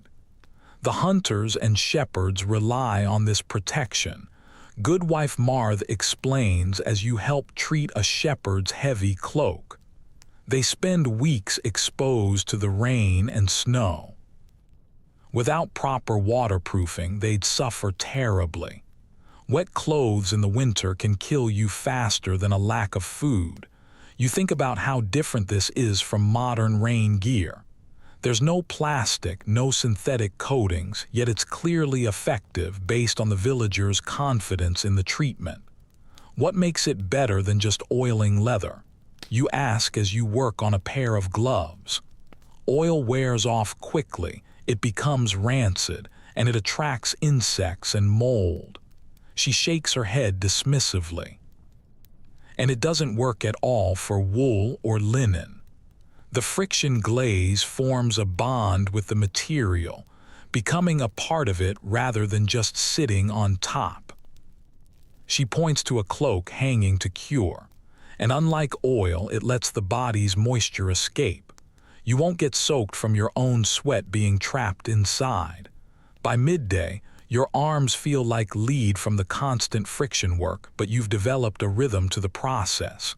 Each new item presents its own challenges. Dense wool requires more pressure. Thin linen needs a gentler but more persistent treatment. Leather needs special attention at the stress points. A young woman arrives with a small wooden cradle. "It's for my sister's new baby," she explains. "The roof leaks near where she sleeps." Goodwife Marthe selects yet another mixture. This one has a different scent, sweeter and lighter. For the baby things, she explains to you. No pine resin, which can irritate delicate skin. We use birch instead with extra beeswax. The application process is the same. Persistent friction until the mixture penetrates the wood. This will protect the cradle from drips without bringing any harsh smells to the baby's bed, Goodwife Marthe explains. As the afternoon progresses, you notice how Goodwife Marthe adjusts her mixtures for different purposes. Some items receive additional ingredients, like crushed charcoal for items exposed to strong sunlight, certain herbs mixed in to repel insects, or fine mineral powder for flexibility in extreme cold. The forest provides everything we need, she tells you while preparing a fresh batch. Pine for general waterproofing, spruce for items that need flexibility in the cold, and birch for items that touch the skin. She points to various containers of collected resins. Each one has its properties, its purpose. You help collect fresh rainwater in buckets placed outside the shed's overhang. This water, she explains, is used to test the waterproofing. It's the best way to know if the treatment worked. She says, taking the now-cured shepherd's cloak down from its hanging place. She pours water over the wool. Instead of soaking in, the droplets bead up beautifully on the surface, rolling off without leaving a single trace of dampness behind. Perfect, she nods with satisfaction. That will keep Cedric dry even in the worst mountain storms. Late in the day, a grizzled old hunter arrives with an assortment of leather goods, a quiver, knife sheaths, and a weather-beaten hunting bag. The eastern forests are flooded this season, he explains. We'll be wading through swamp for days. I need the best you've got, Marth. She selects ingredients with particular care for his equipment, creating a mixture you haven't seen used yet. It's darker with a greenish tint. A special blend, she tells you quietly as the hunter steps outside for a moment. It has added moss extract for disguising human scent. It makes him harder for animals to detect downwind. The hunter's gear receives the most thorough treatment of the day. Every stitch, every seam, every potential entry point for water gets special attention. You help with the simpler pieces, now confident enough in the technique to work somewhat independently. The difference between dry feet and wet feet can mean life or death on a winter hunt. The hunter tells you seriously as he watches you work. A few years back, a young hunter ignored Marth's advice, didn't get his boots properly treated. He lost 2 toes to frostbite after they got soaked crossing a stream. Finally, late in the day, Goodwife Marth turns her attention to your father's boots. She examines them critically, noting the worn spots and cracked areas. These needed treatment months ago. She scolds mildly, but we can still save them. She selects the ingredients carefully, creating a custom mixture for the damaged leather. First, she has you clean the boots thoroughly with a damp cloth, removing all the dirt and old, flacking waterproofing. Now watch closely, she instructs. You'll need to do this for your family in the future. Her technique for the boots is slightly different. She heats the mixture more before application and works it into the leather with even more vigorous friction than before. The pressure is so intense that the leather actually warms up from the effort. For damaged leather, we need a deeper penetration, she explains. The mixture has to reach through the entire thickness to restore its flexibility and waterproofing. It takes nearly an hour to properly treat both boots. By the end, your arms are burning with exhaustion, but the transformation is remarkable. The once stiff, cracked leather has become supple again, with a soft sheen that sheds water instantly when it's tested. They'll need a second treatment in a fortnight, Goodwife Marth says, setting the boots near the fire to cure. But this will keep them waterproof through the worst of the winter, if he's careful. As the day's work winds down, villagers return to collect their treated items. Each person tests their goods with the rainwater, nodding with satisfaction as the droplets roll off instead of soaking in. You notice how each treated item maintains its original properties. Wool still feels like wool, leather still feels like leather, but with the added resistance to water. Unlike modern plastic coatings that change how a material feels, this treatment enhances it without fundamentally altering it. One last thing before you go, Goodwife Marth says as you prepare to leave with your father's boots. She hands you a small clay pot with a tightly fitted lid. Inside is a portion of the waterproofing mixture for emergency repairs, she explains. If the boots begin to leak again before spring, warm this between your hands and work it into the problem area. It's not as good as a proper treatment, but it will get him through until you can bring them back. You thank her and carefully pack the precious mixture in your bag alongside the boots. Come back when you have time, she adds. There's more to learn about protection from the elements. Different mixtures for different seasons. Spring treatments need to repel insects as well as rain. Summer treatments need to allow for more cooling. And winter treatments need more flexibility in extreme cold. Walking home as the day fades, you marvel at the sophistication of what you've learned. To an outsider, it might look like simply rubbing wax onto fabric, but you now understand the precise combinations, the specific application techniques, and the careful curing process that turns simple ingredients into exceptional protection. Your modern rain jacket, waiting in your closet in 2025, will eventually have its synthetic waterproofing degrade, failing after just a few years. But the friction glaze system you've just learned has worked reliably for centuries, using only materials found in any forest. At home, your father examines his transformed boots with amazement. They're better than when they were new, he admits, bending the now supple leather that was stiff and cracked this morning. That night, the rain pounds harder against the thatch, but your thoughts aren't on leaks or dampness. Instead, you find yourself categorizing the village technologies you've learned so far. Each one perfectly adapted to its purpose, each one sustainable in a way that modern solutions often aren't. The consistent theme emerges again.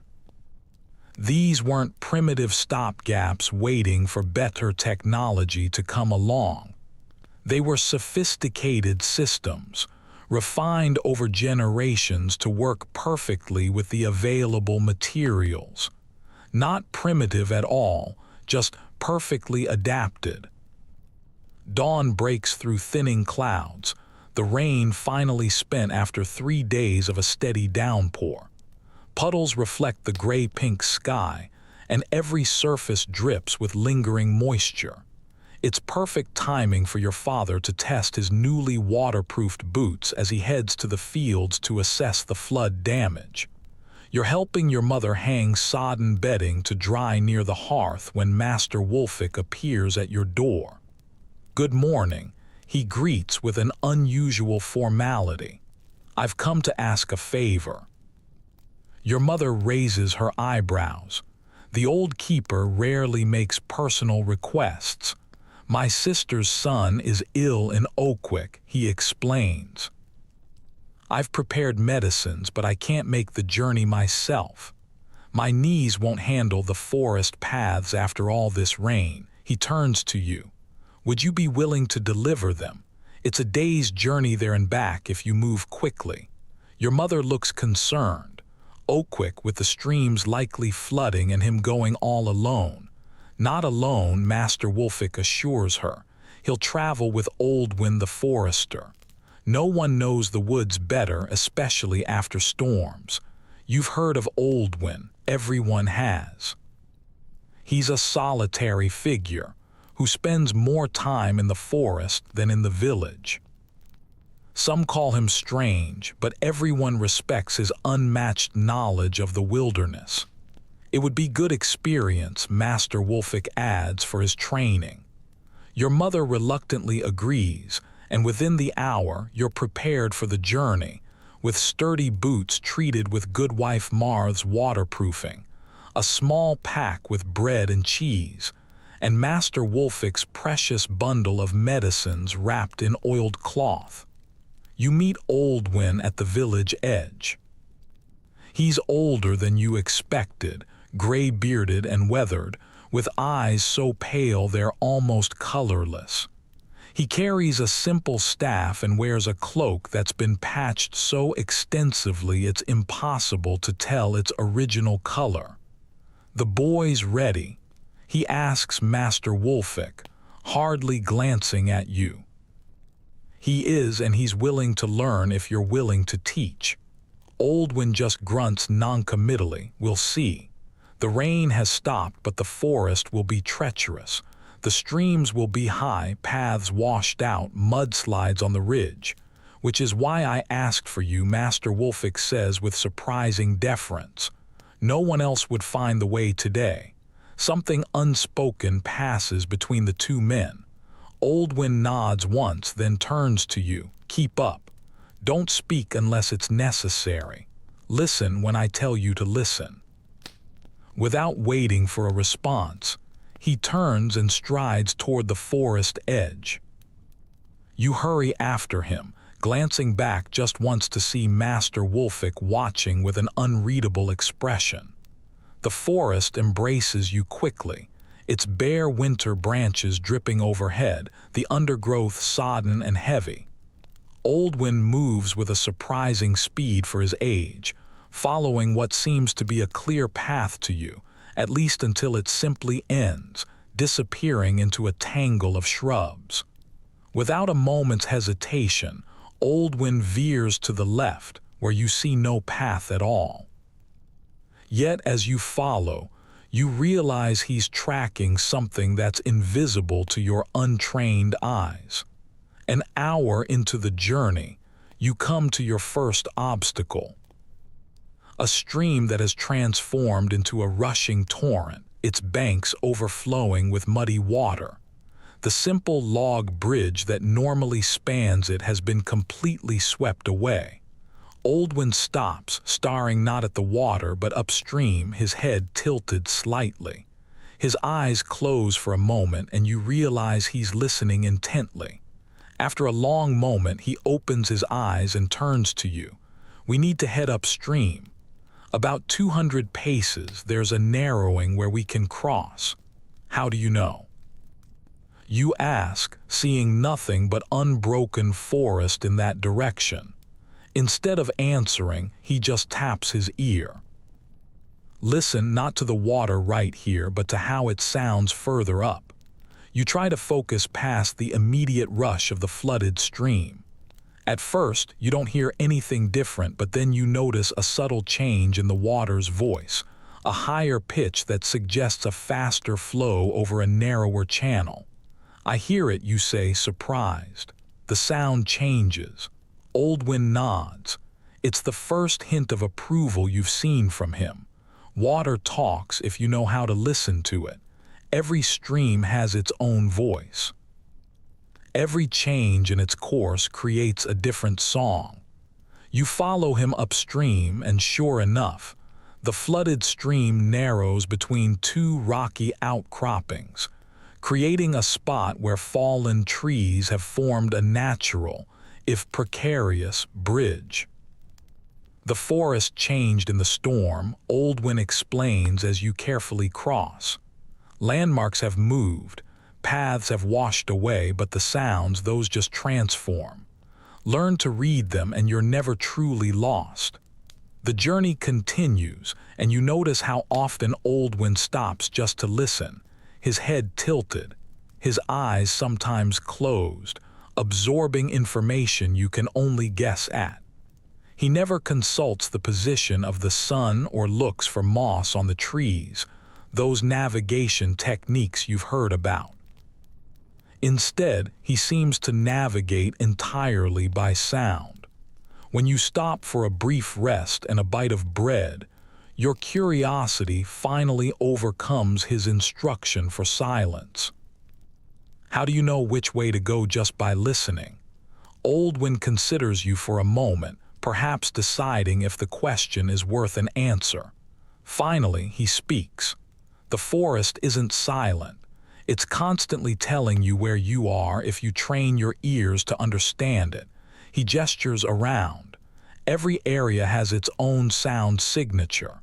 The birds of this oak grove are different from those half a mile to the east, where the pines begin. The wind through oak leaves creates different tones than it does through pine needles. You listen, trying to discern what he means.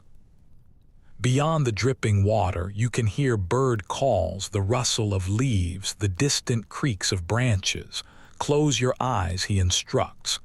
Tell me what direction the nearest stream lies.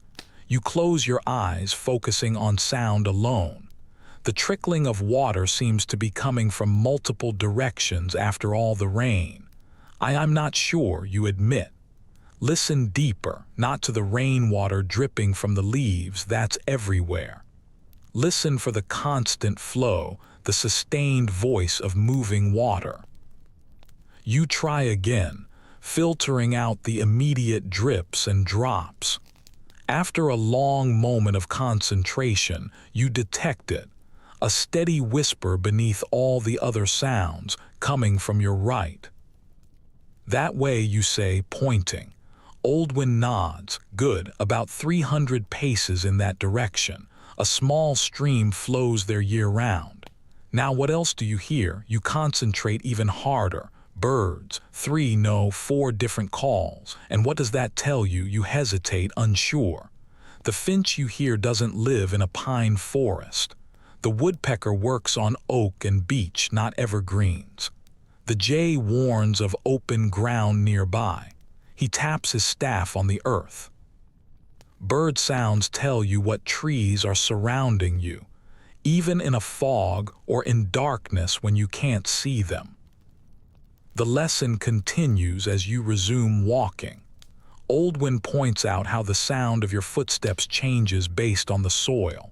They're hollow on pine needle beds, solid on clay, damp and muffled on leaf litter. Each sound signature is telling you what you're walking on without you even needing to look down. In a fog or in darkness, he explains, this knowledge means survival. Many travelers have walked in circles because they trusted only their eyes, which can easily deceive them. You come to a place where the path splits. Without any hesitation, Oldwin takes the right fork. When you ask how he chose, his answer surprises you. Listen to the bird sounds ahead on each path. The left fork leads toward a hawk's territory. The smaller birds are silent there. The right path has chattering finches, which means there are no predators nearby. As the day progresses, you begin to notice sounds you'd previously ignored. The difference between the wind in various types of trees, how sound carries differently up and downhill, how moving water at various distances creates distinct acoustic layers in the forest. Midday brings another challenge. A dense fog suddenly rolls in, reducing visibility to just a few feet ahead of you. While you feel a spike of anxiety, Oldwin seems completely untroubled. Now we truly use our ears, he says, almost pleased at the development. Watch this. He cups his hands around his mouth and makes a sharp calling sound. The noise echoes through the fog, bouncing back from unseen obstacles. He listens intently to the returning echoes, then nods. Open ground 30 paces ahead, then forest again. We're on the right path. You can tell that just from an echo. You ask, amazed. Sound reveals what the eyes cannot. The echo pattern tells me there's a clearing ahead, then trees again. The quality of the echo reveals distance and density. He teaches you to make your own calls, different sounds for different purposes. A sharp clap works best for detecting nearby objects. A sustained call reveals more distant features. He even shows you how to strike your walking stick against a tree trunk to create a particular resonance that carries well through the fog. You practice as you walk, creating sounds and listening to their return. Gradually, impossibly, You begin to develop a rudimentary sound map of your surroundings, even with the limited visibility. Merchants and pilgrims who traveled regularly developed this skill out of necessity, Oldwin explains. They created mental sound maps of their routes, how different regions should sound in different seasons. The birds of summer create different soundscapes than those of winter. The wind's voice changes with the density of the leaves on the trees. You think about how different this is from modern navigation with GPS and maps, technologies that fail when the batteries die or visibility drops. Sound navigation works in darkness, in fog, even with your eyes closed. Late afternoon brings an unexpected revelation. Oldwin stops abruptly, his head tilted in that now familiar listening pose. After a moment, he changes direction, leading you up a gentle slope you wouldn't have chosen. There's water ahead that wasn't there before the storm, he explains. A new stream has formed from the rains. We need to adjust our route. How can you possibly hear a stream that's small from this distance? You ask incredulously. Water has a voice that carries further than most other sounds, he explains, especially moving water. The human ear, when it's properly trained, can detect streams from over a mile away in quiet conditions. The specific frequencies travel through the forest or field with minimal degradation. You concentrate, but you can hear nothing beyond the immediate forest sounds. You'll develop the skill with practice, he assures you. Some travelers could even estimate the size of a water source by its acoustic signature. That's vital knowledge when you're searching for safe drinking water. As you crest the hill, you see he was right. A new stream has formed in what was likely a dry gully before the storms, cutting directly across the path you would have taken. His hearing alone detected it long before any visual confirmation was possible. A startling moment comes when Oldwin suddenly pulls you back just as you're about to cross what appears to be solid ground. Listen, he commands. You hear nothing unusual at first, but then you detect a subtle difference in how sound resonates from the earth just ahead. Bog, Oldwin confirms. The ground is saturated. If you step there, you'll sink to your knees, maybe even deeper. He strikes his staff against the ground, listening to the subtle differences in how the sound resonates through the solid versus the waterlogged earth. Following this acoustic guide, he leads you safely around the hazard. Most impressive of all is when he predicts a brief rain shower nearly an hour before the first drops even fall. The weather speaks before it arrives, he explains. Certain bird calls change, insect sounds shift, and the way distant noises carry warns of approaching weather fronts. You focus on the forest sounds, trying to detect what he hears. There's a subtle change in the acoustic environment, a dampening of certain tones, a clarity to others.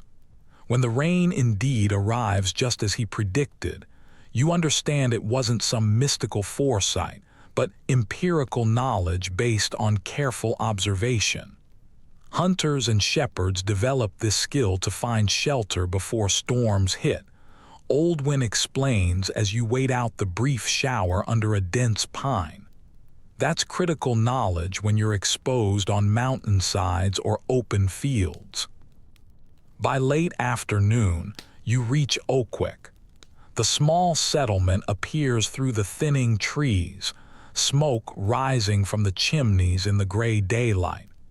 You deliver Master Wolfick's medicines to his grateful sister, whose son indeed looks terribly ill with fever.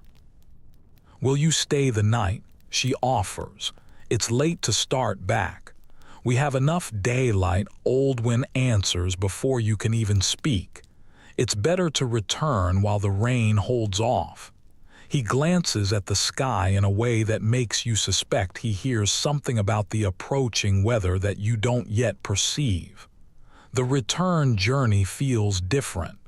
Though it's the same distance, you travel faster, more confidently. You find yourself listening in a new way, not just hearing sounds, but interpreting them, creating a mental map of your surroundings through your ears rather than your eyes alone. When darkness falls before you reach the village, Oldwin seems entirely untroubled. While your vision becomes increasingly useless, his navigation remains sure, guided by the acoustic landscape. This is when sound truly becomes your primary sense, he explains as you walk through the growing darkness.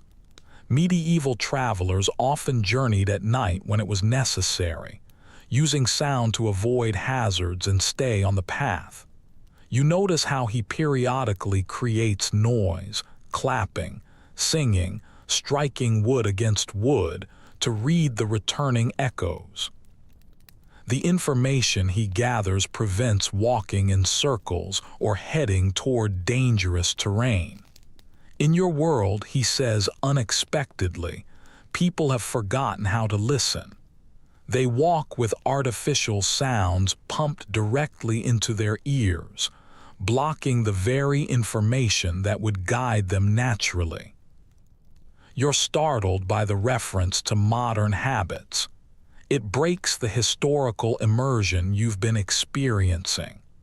But before you can question it, he continues, the human ear can distinguish over 1,500 different sound variations, a capability that's been largely abandoned in your visually dominant modern world.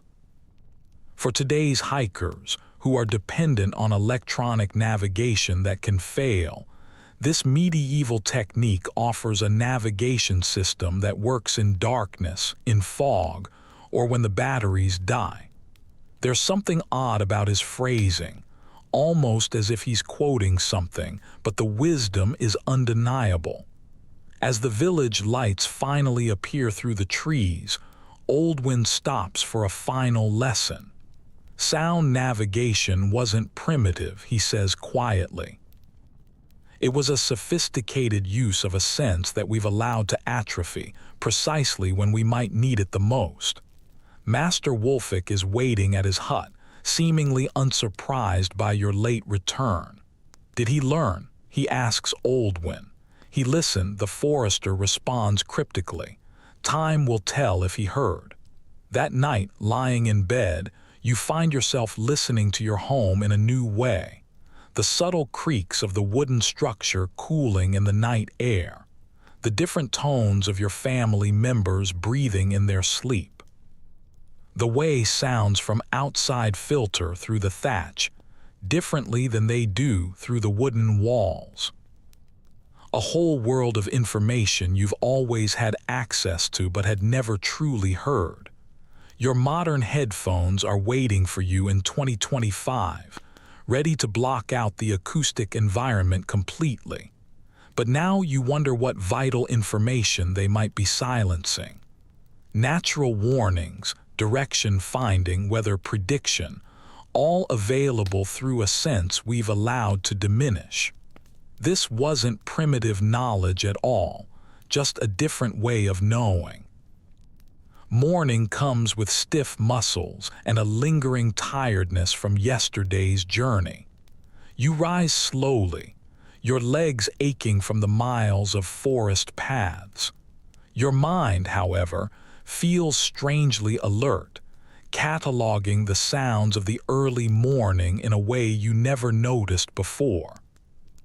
The gentle pat of your mother's hands kneading bread dough, the specific creak of your father's footsteps on the packed earth floor, the subtle differences in how the wind sounds through the thatch roof versus around the wooden door frame. An awareness blooms like a new sense as if Oldwin's teachings awakened something dormant deep within you. You've been summoned to the village circle tonight, your father mentions casually over breakfast. The remembering begins at sunset. The remembering. You ask, the term is unfamiliar to you. Your parents exchange glances. We should have told him sooner, your mother murmurs. Told me what? Your father sets down his wooden spoon. It happens every winter solstice. The village gathers to maintain the memory chains. His explanation tells you nothing, but something in his tone suggests an importance far beyond ordinary village gatherings. Master Wolfick will explain, he adds. He sent word that you should join him at midday. He says it's time you understood the final system. The final system. The phrase stirs both curiosity and a strange sense of culmination. You've learned about fire preservation, living hedges, smoke chambers, clay vessels, waterproofing, and sound navigation. What could possibly be left? Master Wolfick isn't at his hilltop hut when you arrive. Instead, you find a simple note: meet at the Elder Oak at midday. The Elder Oak stands at the very center of the village, ancient and massive. Generations have gathered beneath its spreading branches for announcements, celebrations, and judgments. When you arrive, Master Wolfick is sitting on a bench beneath it, talking quietly with several of the village elders. Mistress Edith of the Hedgeweavers is there. So is Goodwife Ewood from the smoking barn, Mistress Hildegard the clay worker, and Goodwife Marth of the waterproofing. Even Oldwin the forester has emerged from his woodland solitude for this gathering. Ah, the apprentice arrives, Master Wolfick says, gesturing for you to come forward. Sit. Today you will learn what binds all the other knowledge together. You take a seat on the cold ground, aware of the scrutiny from these keepers of village wisdom. Something solemn hangs in the air, a seriousness you haven't felt in any of your previous lessons. What do all the systems you've learned have in common? Master Wolfick asks without any preamble. You consider the question carefully. They're all methods of survival. Yes, but deeper. What allows them to exist at all? You think about the fire bundles, the living hedges, the smoke preservation, the clay vessels, the waterproofing techniques, the sound navigation, each one sophisticated, each refined over generations. Knowledge, you venture. Specific knowledge passed down over time. Master Wolfick nods, satisfied. And therein lies the most critical system of all. Before books were common, before most people could read or write, how was such complex knowledge preserved?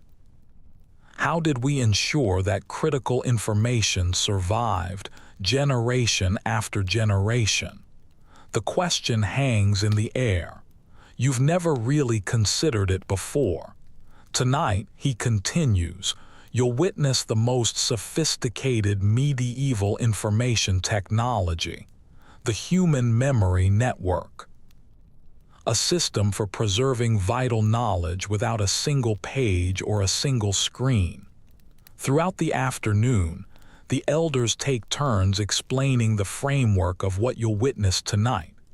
Their usual practical demeanor has shifted to something more reverent, more ceremonial. All the systems you've learned, Mistress Edith explains, depend on precise knowledge. Exactly how deep to cut a hedge stem, exactly which wood creates which type of smoke, exactly how much pressure to apply in waterproofing. If this knowledge is lost, the physical skills become completely useless. But writing is vulnerable, adds Goodwife Ewood. Books burn, parchment rots, ink fades. And most critical of all, very few people can read them. So our ancestors developed something far more resilient, continues Master Wolfick. They created a living knowledge system using the most reliable storage medium available, distributed human memory. The concept is difficult to grasp at first. Master Wolfick elaborates, critical survival knowledge wasn't entrusted to a single elder or expert. It was deliberately spread across the entire community through specialized memory techniques. He gestures to the gathered knowledge keepers. Each of us holds pieces of the whole. Mistress Edith knows which plants to use in each section of the hedge and why. I know the precise preparation of fire bundles for different purposes. Goodwife Marth knows the exact proportions for waterproofing different materials. But what if someone dies unexpectedly? You ask. Wouldn't their knowledge just die with them? Master Wolfick smiles. That's why we have the knowledge chain. Every critical piece of information is known by at least 3 people from different families and of different ages. No single death, or even several, can break the chain completely. And tonight, adds Mistress Hildegard, we renew those chains. We strengthen them, and we pass the knowledge on to new keepers when it's needed. As the afternoon slides toward evening, villagers begin gathering in the central square. Children are running about excitedly, unlike during normal village meetings where they're typically excluded. In fact, you notice that children seem to be central to the preparation. They're arranging benches in a specific pattern, placing torches in precise locations. The physical arrangement matters, explains Master Wolfick, seeing your curiosity. The layout itself contains memory cues. Where people sit, the pattern of the torches, it's all designed to trigger specific memories. Mistress Edith adds, your ancestors understood that knowledge isn't just in the mind. It's in the body, in movement, in physical space. By recreating the same conditions each year, we strengthen the memory pathways. As twilight deepens, the gathering takes on a festival atmosphere. Food is shared and a barrel of special ale is tapped.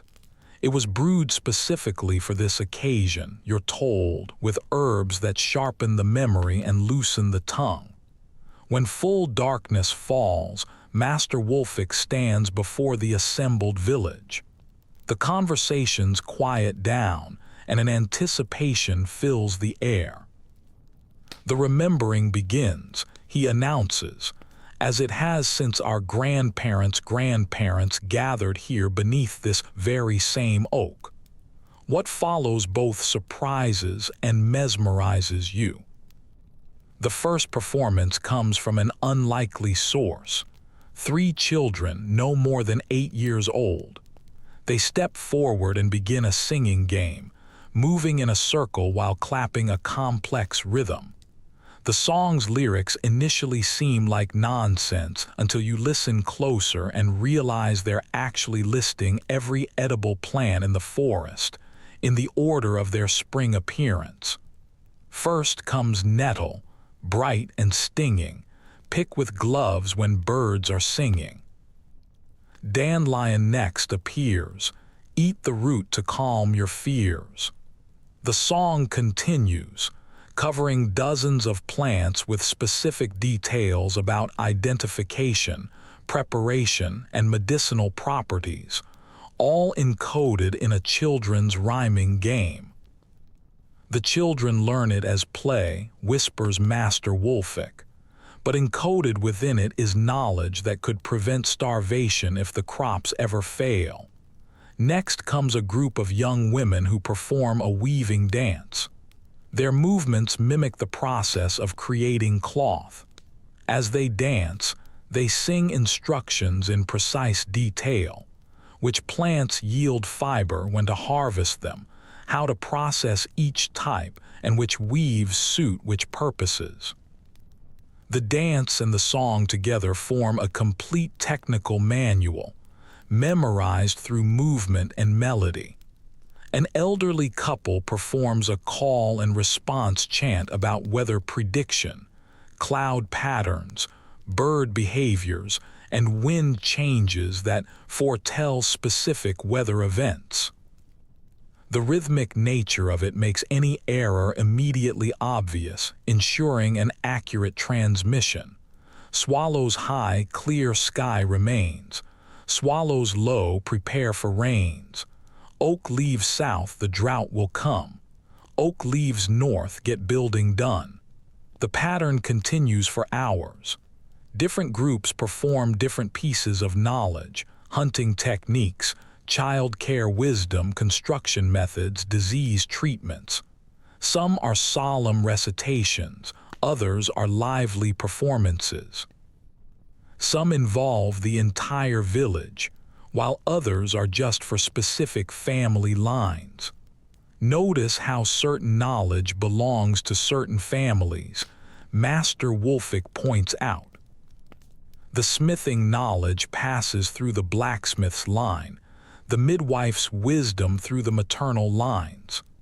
Other knowledge, like edible plants and weather signs, belongs to everyone. You begin to understand the sophistication of the system. This isn't just a random oral tradition, but a carefully designed information technology that uses rhythm, rhyme, melody, movement, and social structure to preserve and transmit critical knowledge. The system has built-in error correction, explains Mistress Hildegard during a brief pause between performances. If someone makes a mistake in the recitation, the rhythm or the rhyme immediately sounds wrong. Others can then correct it before the error becomes permanent. Midway through the evening comes something you recognize, a song about fire preservation. The lyrics detail every single step of creating fire bundles, maintaining embers, and transferring the flame. You realize it's exactly what Master Wolfick taught you, but it's been encoded in a form that makes it nearly impossible to forget. Tomorrow, you'd remember perhaps half of what I taught you about firekeeping, Master Wolfick says. But if I taught you that song instead, you'd remember nearly all of it, even years from now. As the night progresses, you notice how certain physical objects are incorporated into the performances. A particular carved stick is passed from hand to hand during the farming knowledge recitations. A special colored stone is circulated during the hunting songs. Memory anchors, explains Goodwife Ewood. The object itself triggers the associated knowledge. Some hunters can recall entire migration patterns just by handling their specific memory stone. Most fascinating is how the entire village landscape itself serves as a memory palace. During one recitation about boundaries and land rights, the performers point to specific trees, rocks, and streams, some visible from the gathering, others only in a shared mental imagery. The location of certain markers triggers specific memories, Master Wolfick explains. The ancient oak reminds us of the founding story. The bent willow by the stream marks the boundary with the next village. The landscape literally contains our knowledge. The children participate throughout the night, sometimes leading, sometimes following, but they are always included. Now you understand why. They're being systematically incorporated into the knowledge network through games that embed critical information. A simple counting rhyme might actually teach which mushrooms are safe to eat. Mistress Edith tells you a jumping game preserves the proper sequence for a complex task, like tanning leather or preserving grain. Near midnight comes what Master Wolfick calls the redundancy check. Different groups recite overlapping knowledge in different forms. The same crucial survival information about treating a winter fever appears in a somber chant from the elders, a lively song from the young adults, and a clapping game from the children. The most vital knowledge is stored in multiple forms, he explains. A song, a story, a physical arrangement, a game, ensuring that even if one transmission method fails, others will preserve the knowledge. You watch, transfixed, as the village performs its living library. This isn't simple storytelling around a fire. It's a human-centered information technology that is more resilient than any book or digital storage could ever be. Books burn, Master Wolfick says softly as the night winds down. Servers fail, but distributed knowledge spread across dozens of minds can survive almost anything: plague, war, famine, even deliberate suppression. The official remembering concludes near dawn, though smaller groups continue their recitations and performances as they drift homeward. Master Wolfick gestures for you to remain as the others leave. Tonight you witnessed, but next year you will participate, he tells you solemnly. As my apprentice, you'll become part of the knowledge chain for fire preservation. 3 others already hold that knowledge. You'll be the 4th, providing additional security. The responsibility feels weighty but right. You think of your smartphone waiting for you in 2025, with its fragile glass screen and a battery that dies without constant charging. All of its stored knowledge would be useless without electricity, without the complex infrastructure that supports it. Compare that to what you've just witnessed. A resilient, distributed knowledge network that requires no technology beyond the human mind and body, designed to survive almost any catastrophe. What happens if the Lord or the Church forbids these gatherings? You ask suddenly, realizing the political vulnerability. Master Wolfick smiles. That's another layer of the system's brilliance. The same knowledge exists in multiple forms.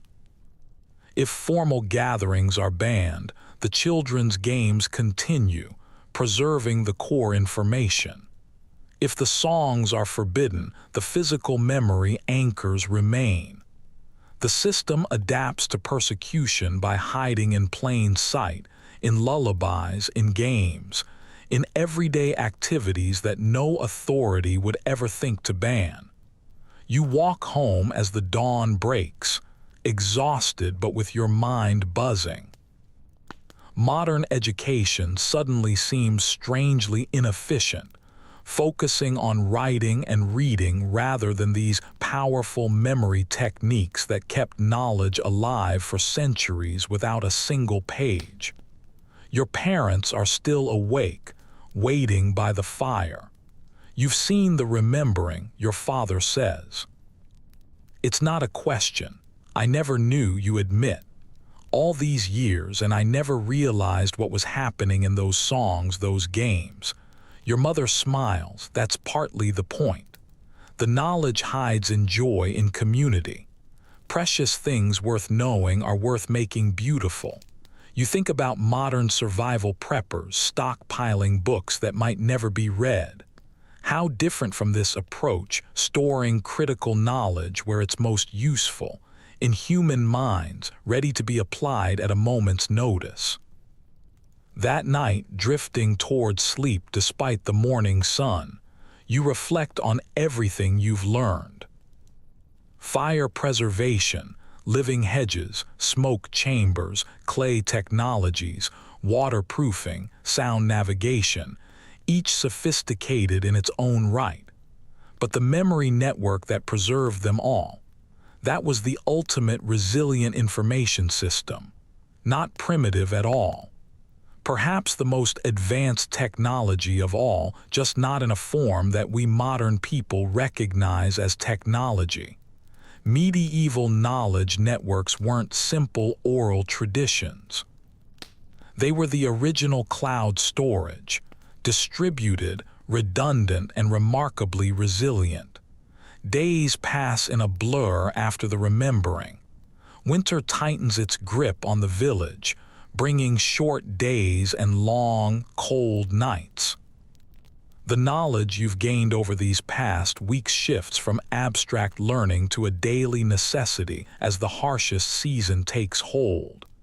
You rise before dawn, carefully transferring an ember from your fire bundle to kindle the morning fire. The technique Master Wolfik taught you now feels as natural as breathing.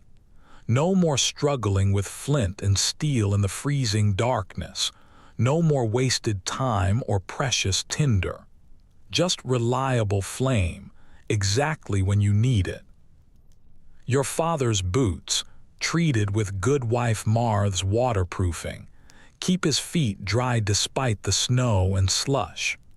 When a small crack appears in the right heel, you confidently warm a small amount of the mixture she gave you between your palms, working it into the leather with the friction technique she taught you.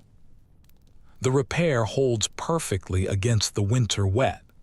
Food stores remain fresh for longer than in previous years, now that your family understands the principles of smoke preservation. The techniques that Goodwife Ewood demonstrated have become a part of your household's regular practice.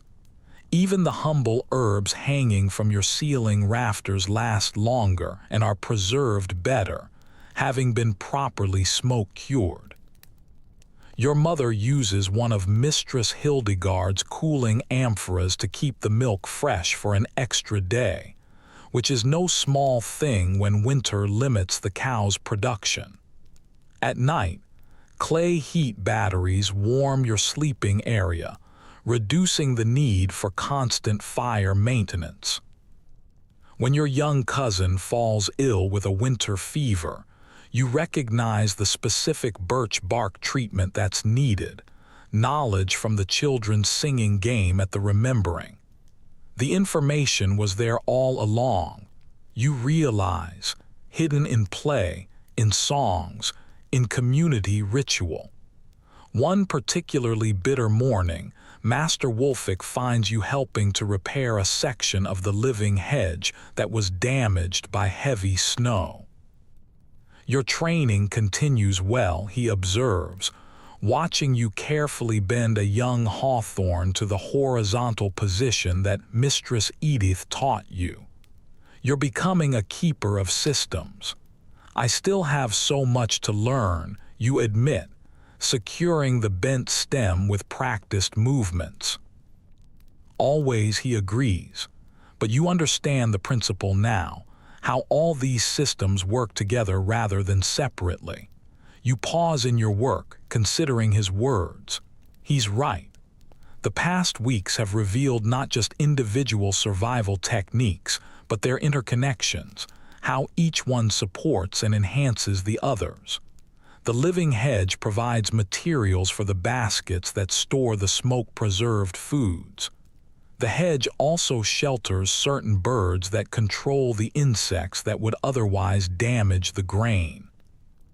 That same grain, properly stored in clay preservation vessels, feeds the village through the winter, providing the strength for hedge maintenance and waterproofing work. Nothing stands alone, everything connects. Come, Master Wolfik says, interrupting your thoughts, there's someone you should meet. He leads you away from the village, following a path you've never taken before. The frozen landscape glitters under the weak winter sunlight as you climb a gentle slope toward what appears to be a small, well-maintained hut set apart from the other dwellings. Who lives here? Utha, the memory keeper, Master Wolfik answers with an unexpected reverence. Our eldest, our wisest. She rarely joins the village gatherings anymore. Her strength is preserved for more important work. You approach the solitary dwelling with a growing curiosity. Smoke rises from its chimney, and the path to its door is freshly cleared of snow, despite its isolated location. Master Wolfick knocks gently.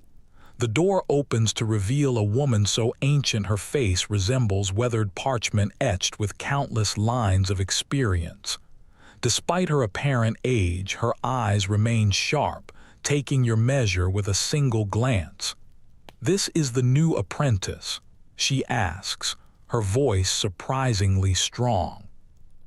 "He is," Master Wolfick confirms. "He's learned the 7 systems." She nods once, then steps aside. "Come in, then. The cold does my old bones no favors." The interior of her hut strikes you immediately as different from the other village dwellings. Every wall holds shelves lined with objects, stones of unusual shapes, bundles of herbs tied with colored thread, small carved figures, and clay tokens painted with symbols. A large loom dominates one corner, with weaving patterns more complex than any you've ever seen before. The old woman settles into a chair near the fire, gesturing for you both to sit. So she says without preamble, "You've learned about fire keeping, living barriers, smoke preservation, clay vessels, waterproofing, sound navigation, and memory networks." "Yes, mistress," you answer, surprised at her directness. "But do you understand what truly made them work?" she asks, studying your face. You hesitate, uncertain what answer she's looking for. "Integration," she says before you can respond. "These weren't separate skills. They were one seamless approach to life. Nothing was wasted. Everything had multiple purposes, systems working together rather than in isolation." She reaches for a wooden cup, sipping what smells like herbal tea before continuing. "Today you have, what do they call them?" She glances at Master Wolfick. "Specialists," he supplies. "Yes, specialists," she says the word as if it tastes strange. One person knows only farming, another only building, another only healing. Knowledge broken into tiny fragments, each person holding just one piece. You think about modern society, where indeed most people specialize deeply in very narrow fields. How different from what you've witnessed here, where the boundaries of knowledge blur and overlap. Our ancestors couldn't afford such a luxury, she continues. The farmer needed to be part healer, part builder, part preserver. The hunter needed to understand plants as well as animals. Everyone needed to grasp how one system affected all the others. Master Wolfick nods in agreement. The modern world calls this primitive. We call it wholeness. "Show me what you've learned," the old woman says suddenly, fixing you with her penetrating gaze. Not just the techniques, but the connections between them. Put on the spot, you gather your thoughts. The fire bundle system preserves the flame for the smoker, which preserves food for the village, which provides the strength for maintaining the living hedge, which in turn provides materials and protection. You continue, tracing the connections between the systems. How clay vessels store what smoke preserves, how waterproofing protects what the other systems create, how sound navigation ensures safe passage between communities, allowing for the exchange of knowledge. The memory keeper listens intently, nodding occasionally. When you finish, she seems satisfied. "You are beginning to see," she says, "not 7 separate systems, but one integrated approach to life." She rises with a surprising agility for her age, moving to a large wooden chest near her bed. From it she removes a small, leather-bound book, a startlingly incongruous object in this world of oral tradition. "Can you read?" she asks. You nod, somewhat surprised by the question. "Good. Few can." She hands you the book. This contains diagrams, recipes, and measurements for all the systems you've learned, written by my grandmother's grandmother and added to by each generation. You accept the book with reverence, understanding its value in a world where written records are so rare. "Why are you showing me this?" you ask. "I thought the memory networks preserved the knowledge without writing." She smiles slightly. "Redundancy, child. The same knowledge exists in multiple forms. The memory network is primary. It lives, it adapts. It cannot be destroyed by a single fire or flood. But this," she taps the book, "provides precision when it's needed, exact measurements, specific proportions." Master Wolfick adds, "The two approaches complement each other. Memory for resilience, writing for precision." You carefully open the ancient book. Inside, delicate drawings illustrate hedge-laying techniques, fire bundle construction, and clay vessel designs. There are marginalia, notes, and refinements added over generations. This contains the collective wisdom of 15 generations, the memory keeper says quietly. Not just how to do things, but why they work, the principles behind the practices. You realize you're holding something that is beyond value, a medieval technical manual preserving knowledge that modern society has largely forgotten. You may study it here, under my guidance, she continues. Not to memorize it by rote, but to understand the thinking of those who develop these systems. The rest of the day passes in quiet study. The memory keeper explains the diagrams, answers your questions, and connects the techniques to the principles. Master Wolfick occasionally adds insights from his own experience. The winter sun traces its short arc and begins to set while you absorb knowledge that is both ancient and startlingly relevant. As twilight approaches, the memory keeper closes the book and returns it carefully to its chest. You asked earlier why I showed you this, she says, settling again by the fire. The answer is simple. Someone must remember. Her gaze fixes on the flames. A time may come when these systems are forgotten, when people believe there is only one way to live, dependent on mechanisms they don't understand and can't repair. You think about your own modern world, so technologically advanced, yet so vulnerable to disruption. How many people know how to preserve food without refrigeration? How to find their direction without GPS? How to waterproof without synthetic chemicals? Our ancestors weren't just surviving despite their limitations. The memory keeper says, echoing your thoughts. In many ways, they were thriving because of them.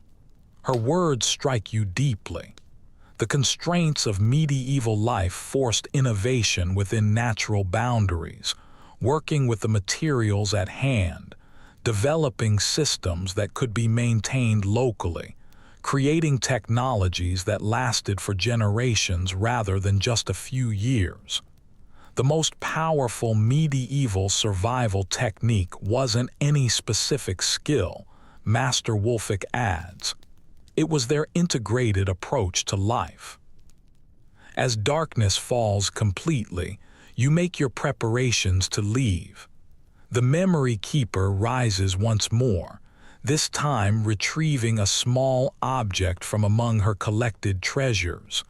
A polished stone pendant on a simple leather cord. For the new keeper, she says, placing it in your hand, a memory anchor. When you touch it, remember what you've learned. Not just the methods, but the mindset. You slip the cord over your head, feeling the smooth stone warm against your skin. Something about its weight feels significant, as if you're accepting a tradition that extends back through countless generations. Walking home through the winter night, Master Wolfik is unusually talkative. Each generation thinks itself the pinnacle of progress, he muses. Each one believes the previous generations were primitive, simple-minded. It's a conceit as old as humanity itself. The stars overhead seem especially bright against the black winter sky. They're the same stars your ancestors navigated by, told stories about, and used to time their planting and harvesting. The greatest survival lesson, Master Wolfik continues, is humility. The willingness to learn from those we've been taught to view as primitive. At home, your family has already retired for the night. You kindle a small flame from your fire bundle, lighting a rush dip to navigate the dark interior. The humble light casts moving shadows across the familiar space, a space that somehow looks different now that you understand the systems that maintain it. Your sleeping area waits, a clay heat battery already warming the blankets, your mother's thoughtfulness. As you settle in, the pendant rests against your chest, a physical reminder of your journey through medieval knowledge. Sleep comes gently, carrying you through the boundary between your medieval experience and your modern reality. The pendant seems to fade away, but the knowledge remains. Back in your comfortable modern bed, you find yourself thinking differently about the systems that support your daily life.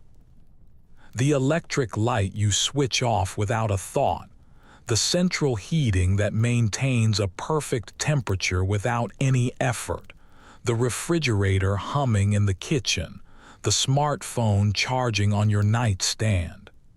It's convenience, certainly, but it's also dependence, a vulnerability. If those systems failed, how many people would know the alternatives? How many could create fire without matches or lighters? How many could preserve food without refrigeration? How many could navigate without GPS or even paper maps? The medieval villagers you've come to know would view our modern world with awe, certainly, but perhaps also with concern at how completely we've outsourced our basic survival skills to systems we neither understand nor can repair. Their village wasn't just surviving despite its limitations. In many ways, it was thriving because of them. The constraints forced innovation, cooperation, and a deep understanding of natural processes that many of us have lost.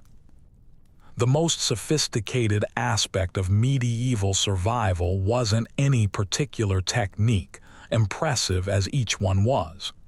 It was the integrated approach to life, where nothing was wasted, where everything had multiple purposes, and where systems worked in harmony rather than in isolation. This wasn't primitive thinking. It was systems thinking at its most sophisticated. So perhaps the question isn't whether these medieval techniques still work, because they do. The real question is whether we're humble enough to learn from those we've been taught to view as primitive. Because in a world of increasing uncertainty, with climate change, energy concerns, and supply chain fragility, the most dangerous thing might be our own modern arrogance.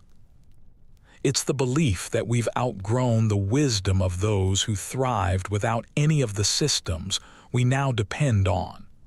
As you drift toward sleep in your comfortable modern bed, the boundary between the past and the present blurs.